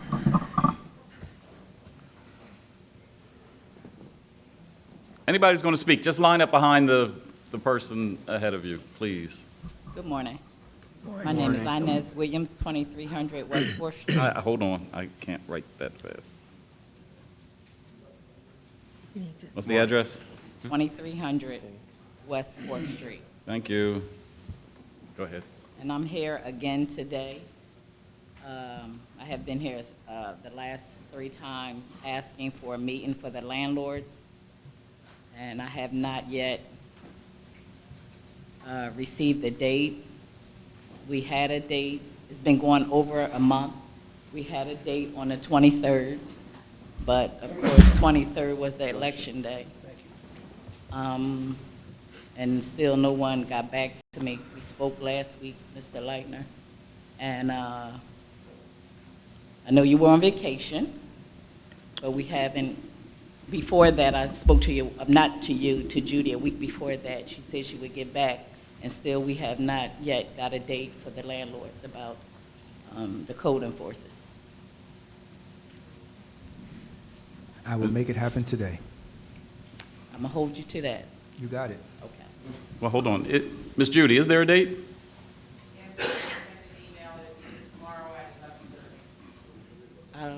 I don't think, I didn't get an email from her. Never got the email, and if it's tomorrow, we have to reschedule, because that's not enough time for me to let the landlords know we have a meeting, that tomorrow's the next day. All right, so we'll set up a new date. Thank you. Okay, thank you. We'll reschedule. We got the email addresses from, I guess, the sign-in sheets? All right. All right, so let's make sure she has Yeah, it. can we She's make- right over there against the wall.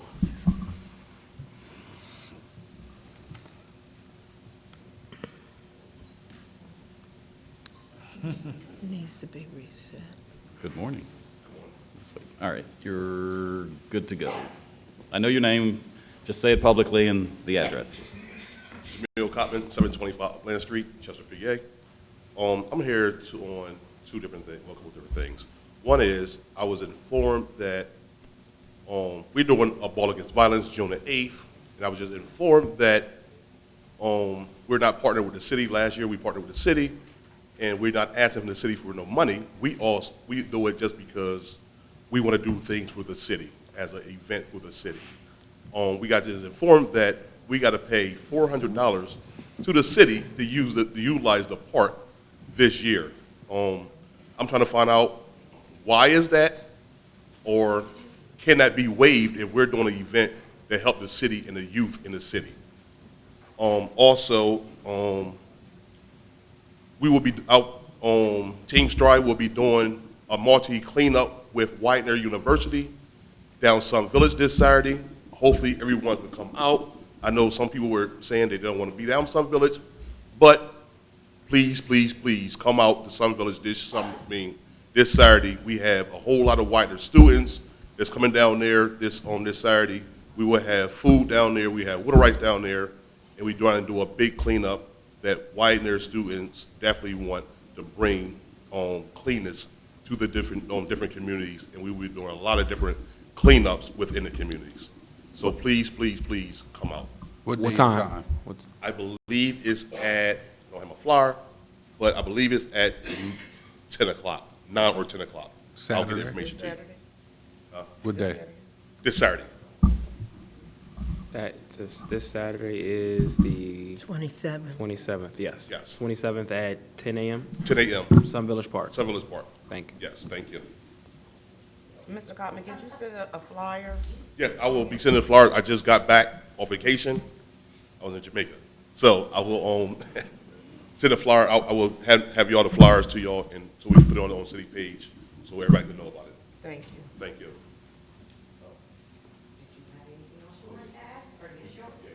All right.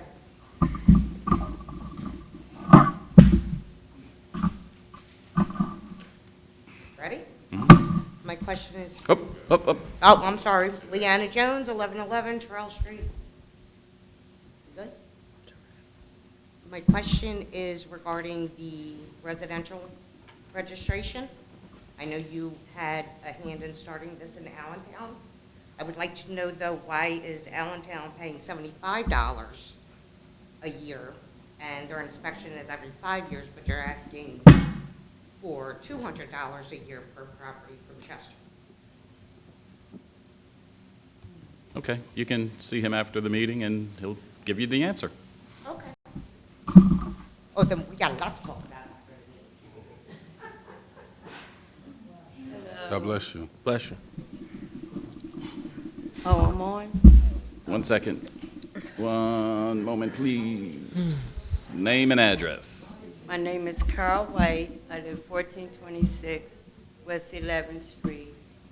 And I have brought this attention to the mayor at one time and Councilwoman Portia West about the monument up there on Concord Road and the grass cutting. Well, I must say, I talked to you on a Monday. The next day, we was going up there to pray. and someone was up there cutting the grass. I mean, it really do look nice, but while we was there, was Elder Catherine, myself, and 2 other people. We picked up trash. We had about 4 bags of trash.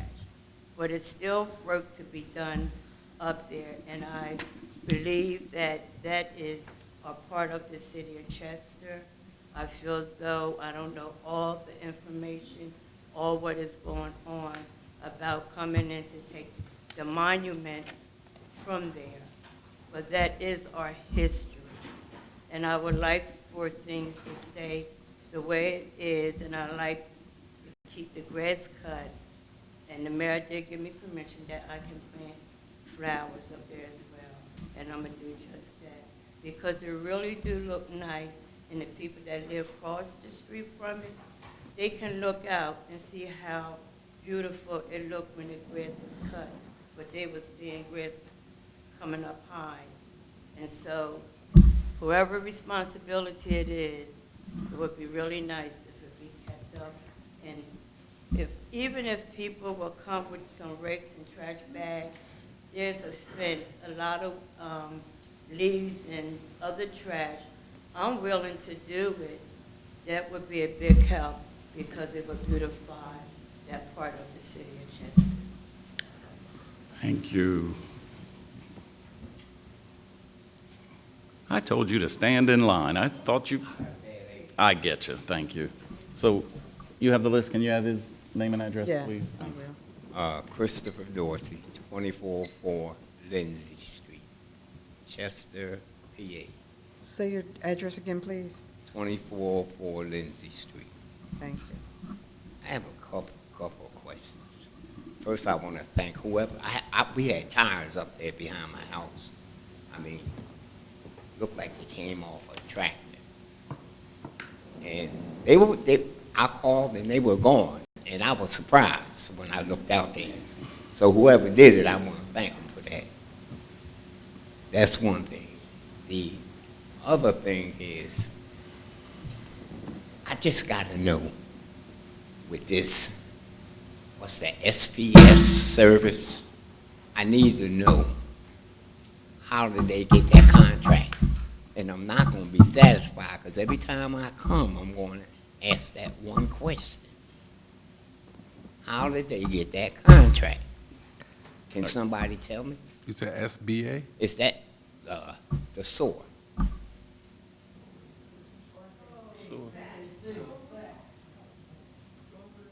Stormwater. Is that what it is? Stormwater Authority. I really need to know, and I think I'm entitled as a resident of this city that's paying that money. It ain't the money, it's just the issue. I mean, I don't think we should have a board where I have to pay the board, because that's what's happening, really. And I'm not the only one. There's a lot of people, some people won't speak up, but I'm always speak up. So every time I come here, say, here come Mr. Dorsey, and I know what he's going to say, because that's what I'm going to talk about. And the other thing is, you know, our area is pretty clean up there, and we try to keep it clean, you know. I'm going to talk to the brother back there, and after I talk over here. But I was in Chester Park. I just travel around my area, and I was in Chester Park, and I noticed that the roof on that what you call, where, you know, where they sing or whatever, that roof is actually falling down. And I think we need to just take a look at it. Thank you.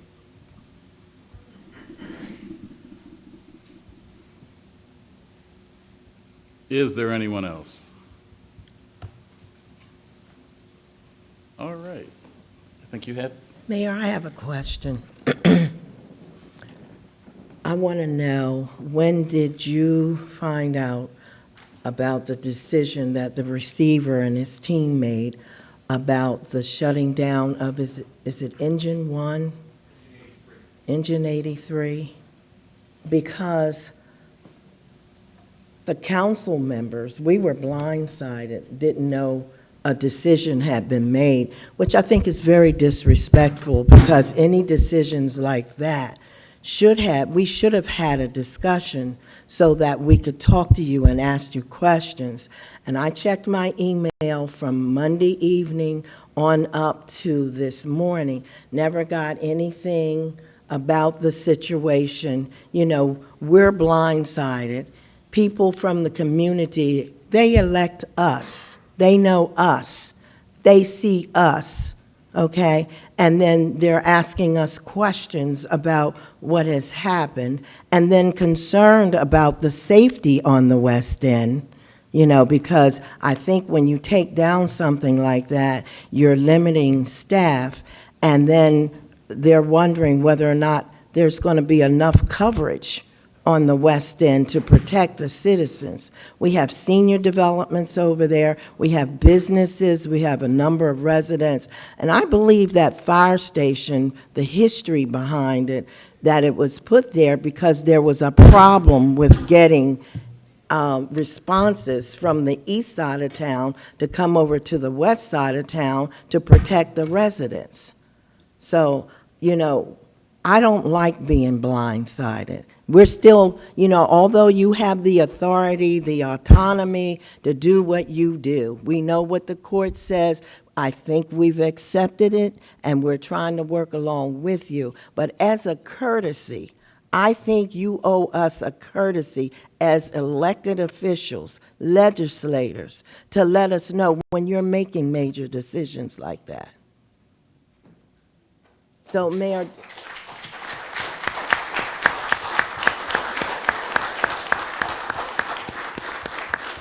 So, Mayor, I know that nothing's really done unless they come to you. You're the mayor, and I respect that. We all respect that. You should know.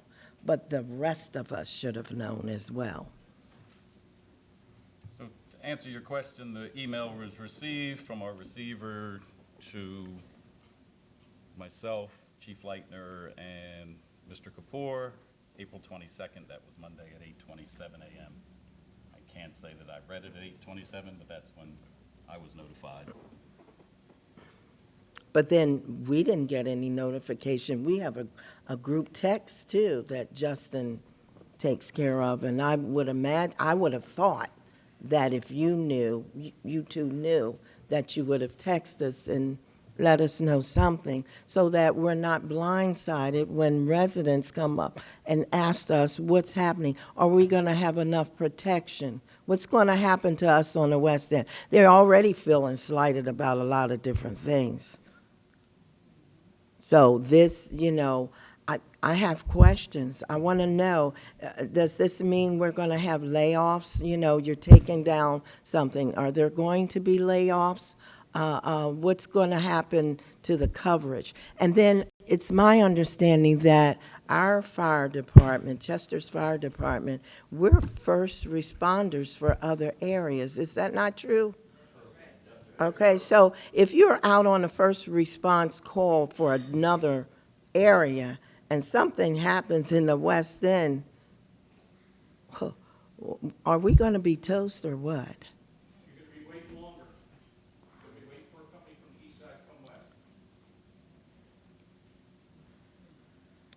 You're going to get a lot of pushback from the residents on that. Okay, and we heard from the receiver's chief today that when they came on board, there were 11. Unbeknownst to them, it bounced up to 13, and they made the decision on Monday to take it down to 12. That is in accordance with the collective bargaining agreement. So if there are some discussions to be had, they should be had. Where's But the transparency? the collective bargaining agreement is very transparent. Okay, but a decision was made Monday. Why not come to us and talk to us? You know what I mean? Let us know what's going on. Well, Mayor, did you support the decision? Did I support the decision? Yes. I don't think it was my decision to support or not to support. A decision was made by the receiver. I received the information that a decision was made by the receiver.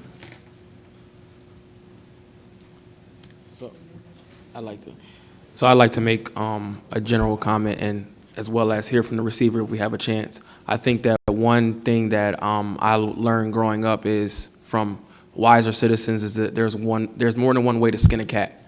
So I think that what's happening is the level of transparency wasn't there when this action was taking place. Like, I found out via Facebook, and I'm not Facebook is not where I would like to receive my information, trust me. So when I got that information via Facebook, I was highly upset about it. However, I am someone who likes to see things from all aspects. So on regards to what Mr. Rapport said, I understand the finances that come along with taking care of a city, and like you said, worried about next year. That's extremely important. As a mayor and administration, we should be concerned about the money and how we're taking care of our citizens. However, looking at a larger scale, looking at the bigger picture, we don't ask how much money we need to support our military troops across seas or even in the United States. We don't ask how much money the police departments or other fire departments need when they need staffing. And if this is a conversation that could have been had, we could have had it with other municipalities that our firefighters do serve. Trainer, Chichester, Lower Chichester, those areas where they're assisting full-time to help do their jobs.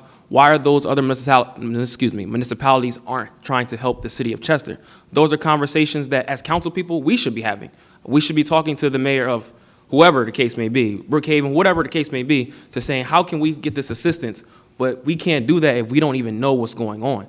So I think transparency is a problem. However, I think we should let it be known that we stand with our police department and our fire department 1,000%. Yes.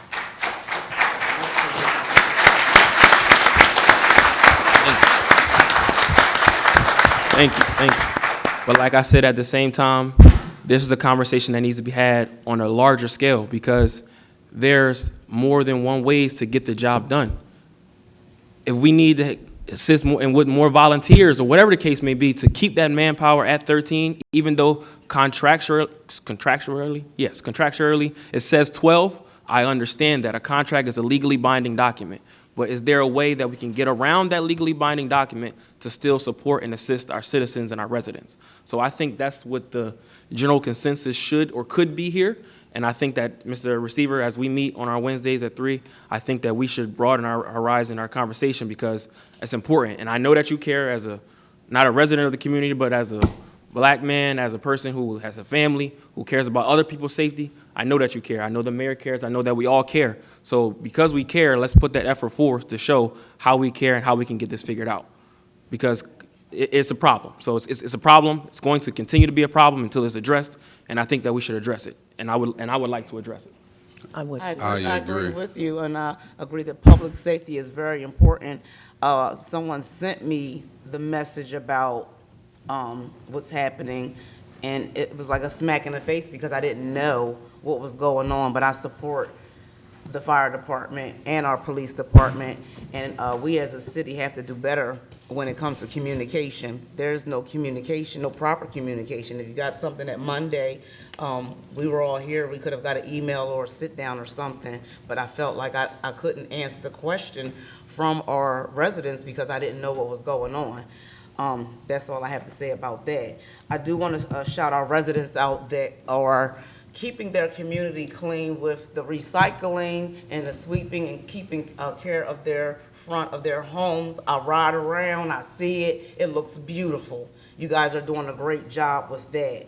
I wanted to talk about the fencing along Highland Avenue and Concord. It has been completed.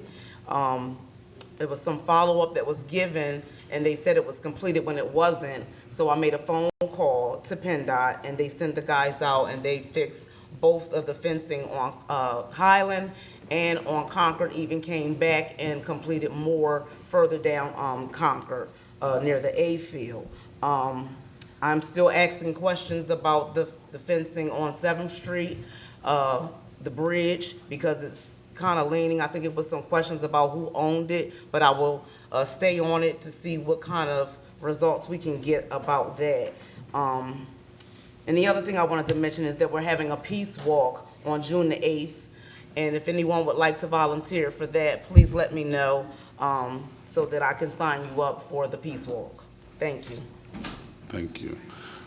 First, I'll say I do not support the decision to lay off or another engine. We've just seen the data. We've seen the numbers. They are responding to hundreds of calls.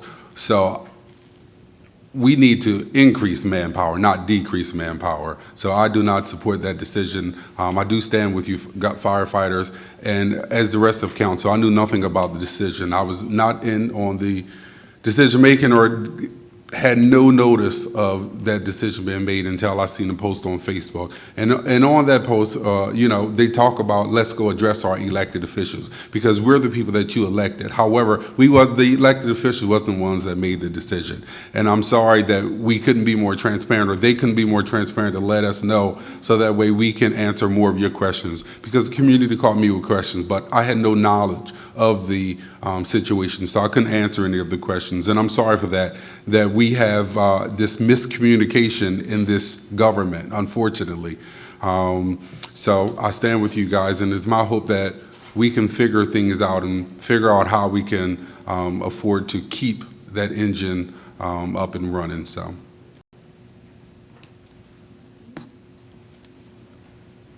And as far as the SAC, I know two people asked about questions for the Stormwater Authority. I would encourage you all to go to the Stormwater Authority board meetings and also go to the Stormwater Authority office. They will answer any question you have. They are extremely transparent with the community. So if you have some questions, you can go to them and they'll be more than happy to answer your questions. With regard to the project, that's who you should be going to. And their number is 610-872-1000. And they have the answers regarding the projects. And since I'm the guy who's being, fingers are pointing to that I didn't communicate this information, as I said, to answer your question, the email was received at 8:27 p.m. And as a witness, whoever wants to see this, my calendar for Monday when that came in, I was in an 8 o'clock meeting, a 9 o'clock meeting, a 10 o'clock meeting. I was in Florida meetings with you, so I know. There was a 1 o'clock meeting, a 2 o'clock meeting, and a pension meeting at 2:30. I left the building around 4. I got to those emails that evening. By the time I saw the email, the Facebook post was put out by whoever put it out. The Facebook post had an impact statement of what this one removed personnel would have. That was not part of the email. It was just saying there'd be one less person. So that's why you guys didn't get a notice from me or Justin at all, because by the time that we saw the email, the Facebook post had already come out. So it's virtually impossible to sit in meetings and read email at the same time, let alone respond to them. I think all of us understand the importance of our fire department. I've met all the platoons. These guys know that I respect what they do to the utmost. We have a top-class fire department in the county, well, in the city, obviously, and throughout the county. This is the fire department that everyone else measures themselves up to. I do agree that there needs to be ongoing discussions regarding the decision that was made by the receiver. As council, you individually can set up that meeting, have that hearing, with the chief, with the receiver, with the commissioner. So let's do that. And then we can find out the data, any information that went into making that decision. Who do we reach out to set up the meeting? Because none of us have an administrative assistant. Oh, just pick up the phone and call someone and set up the Why? meeting? I think it should be set up in an email, in writing. Oh, please, set it up. Okay. You don't need an administrative assistant. If you want to set up a But meeting you to have talk one. about this issue, let's You have set one. it up. Do you want me to set it up? I'll set it up. Is that what you're asking? I'm asking that someone set the meeting up for council. Okay, I'll set up the meeting. And then, Mayor, you said you got the email Monday. It's Wednesday. We still ain't getting an email. Still haven't gotten one. But you have the information that I have. The information from Facebook, no information from you. You got it Monday night. It's Wednesday. You could have sent out something. As a result of the decision that was made, an email post, a Facebook post was put out. There was nothing more that I could say. No more public comment. Give me one sec. I'm sorry. May I ask? No. No, Give me- because we're having our discussion. I'm gonna say one more comment. Commissioner Shirley, you and I had a friendly conversation on Monday, when I laughed and said I'm looking forward to driving one of the fire trucks. And you explained in New Jersey, I believe you have to have a CDL in order to operate a fire truck, but that's not necessarily the case in Pennsylvania, X, Y, and Z. Those friendly conversations that we often have as leaders in our community, we can turn those into conversations in which we can come up with a solution. Like I said, Commissioner Shirley, we need volunteer firefighters. You and I can go out in the community together, and I'll find a volunteer firefighter for you, for sure. You and I can take care of that today. If I need to be a volunteer firefighter as well as a city council person because I'm serving my community, if anybody has a problem with that, let me know. But I'm happy to do that as well. Like these friendly conversations that we have can also be conversations in which way we're getting things done, that we're not just pointing the fingers at any one person because it's not one person that's responsible for an entire city.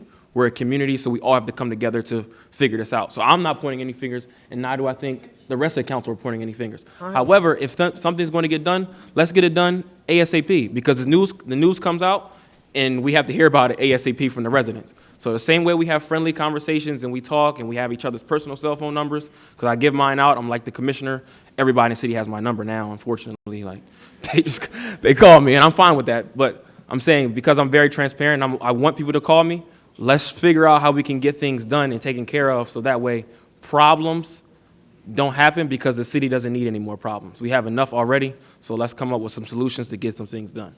So, Commissioner, I'm willing to work with you right after this meeting so we can figure out something. Mr. Receiver, we're going to talk today because it's Wednesday and we're good. So things are going to happen. So to the community, things are going to get done, but pointing fingers aren't going to get us anywhere. So that's all I have to say. Are we finished with this topic? Yes. Any other comments? Very good. To Ms. Catherine Flagg, you had mentioned charrettes before developers come. That sounds a little strange to me. If the developers haven't come, I don't know how you're going to make comments on work that developers are going to do in the future. But I encourage you to check the website for scheduled planning and zoning meetings. That's the opportunity for the public to have every comment that they want to make. Mr. Nelson, could you please have a seat? Both gentlemen, please, have a seat. Have a seat, please. You're not a director. Please have a seat. Please have a seat. No, well, then you have to leave if you're not having a seat. Have a seat. Mr. Jamil Cotman, have a seat, please.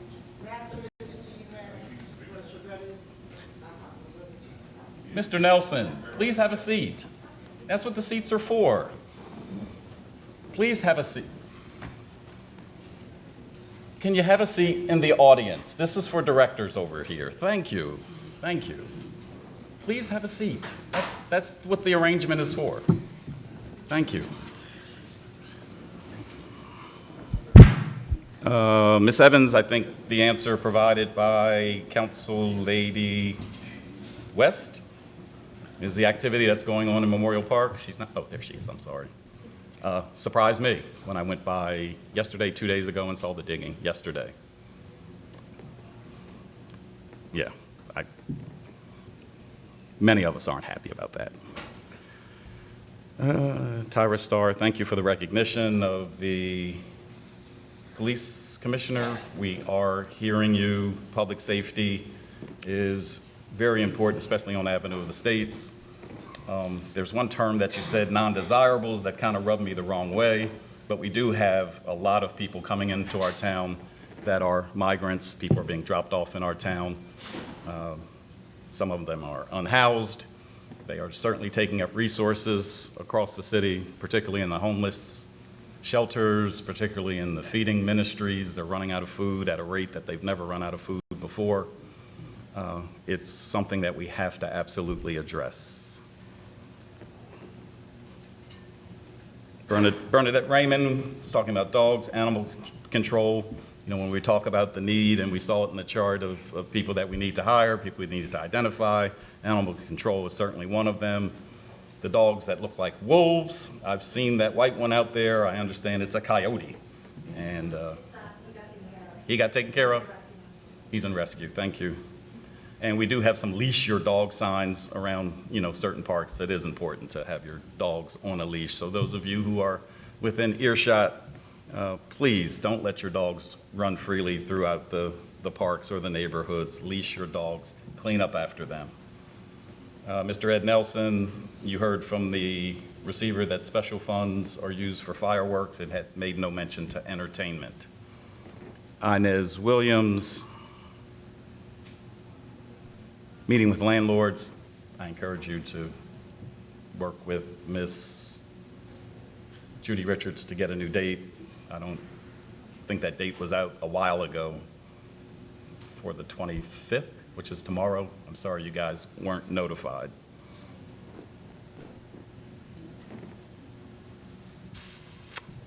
Ms. White, thank you for the comments. The monument on Concord Road, that's a tricky situation because the land that those monuments are on, I found, isn't even city land. It's land that belongs to the Pennsylvania Department of Transportation, but we have been cutting it, so we in effect own it. Thank you so much for putting flowers up there. I am not going to discourage anybody, and you don't have to ask me. If you want to beautify a park, a playground, your front yard, or your neighbors, put a flower up. And to Mr. Dorsey, Stormwater Authority is an authority. It's not a contract that was bid on. It was an authority that was established by the city of Chester. And that concludes the comments in response to the public comments. Anybody else would like to share?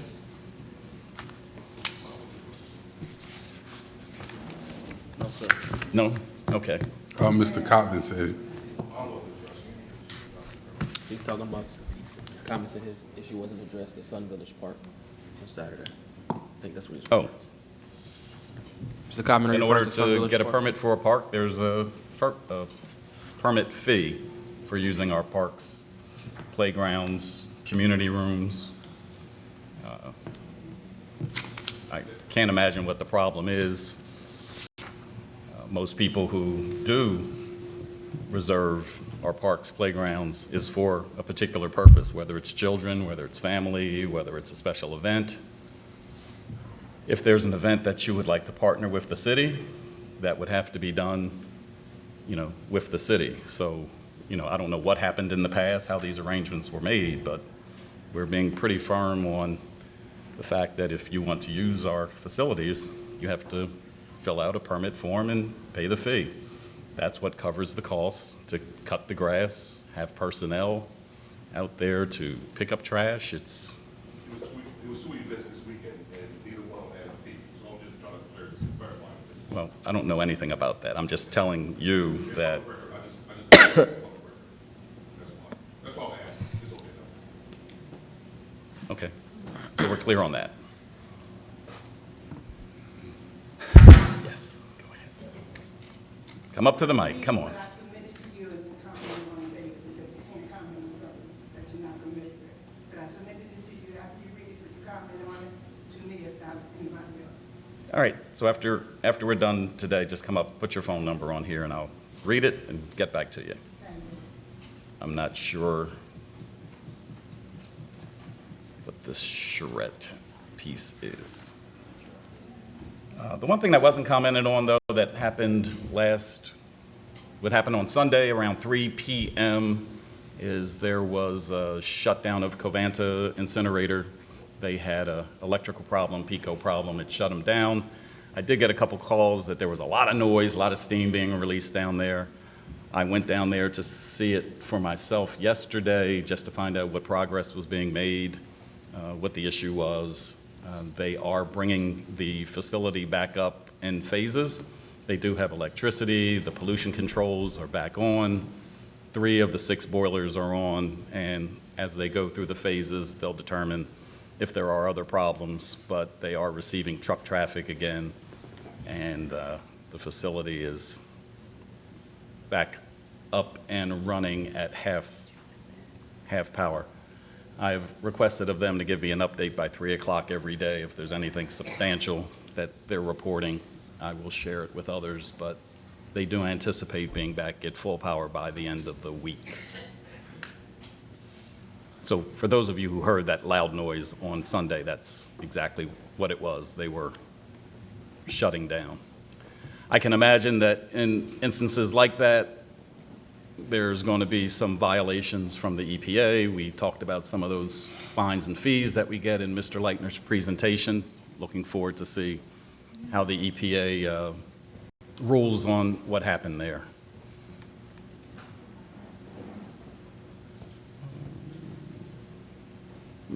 Mr. Solicitor, you've been pretty quiet today. You have anything to share with us? Nothing other than very well-run meeting. Thank everyone for showing up to City Council. Thanks all of you for watching. This is how we conduct city business, and I think we're doing a good job of it. So thank you, Council. Thank you, citizens. Thank you, visitors. Thank you for your reports. They were excellent. This meeting is adjourned.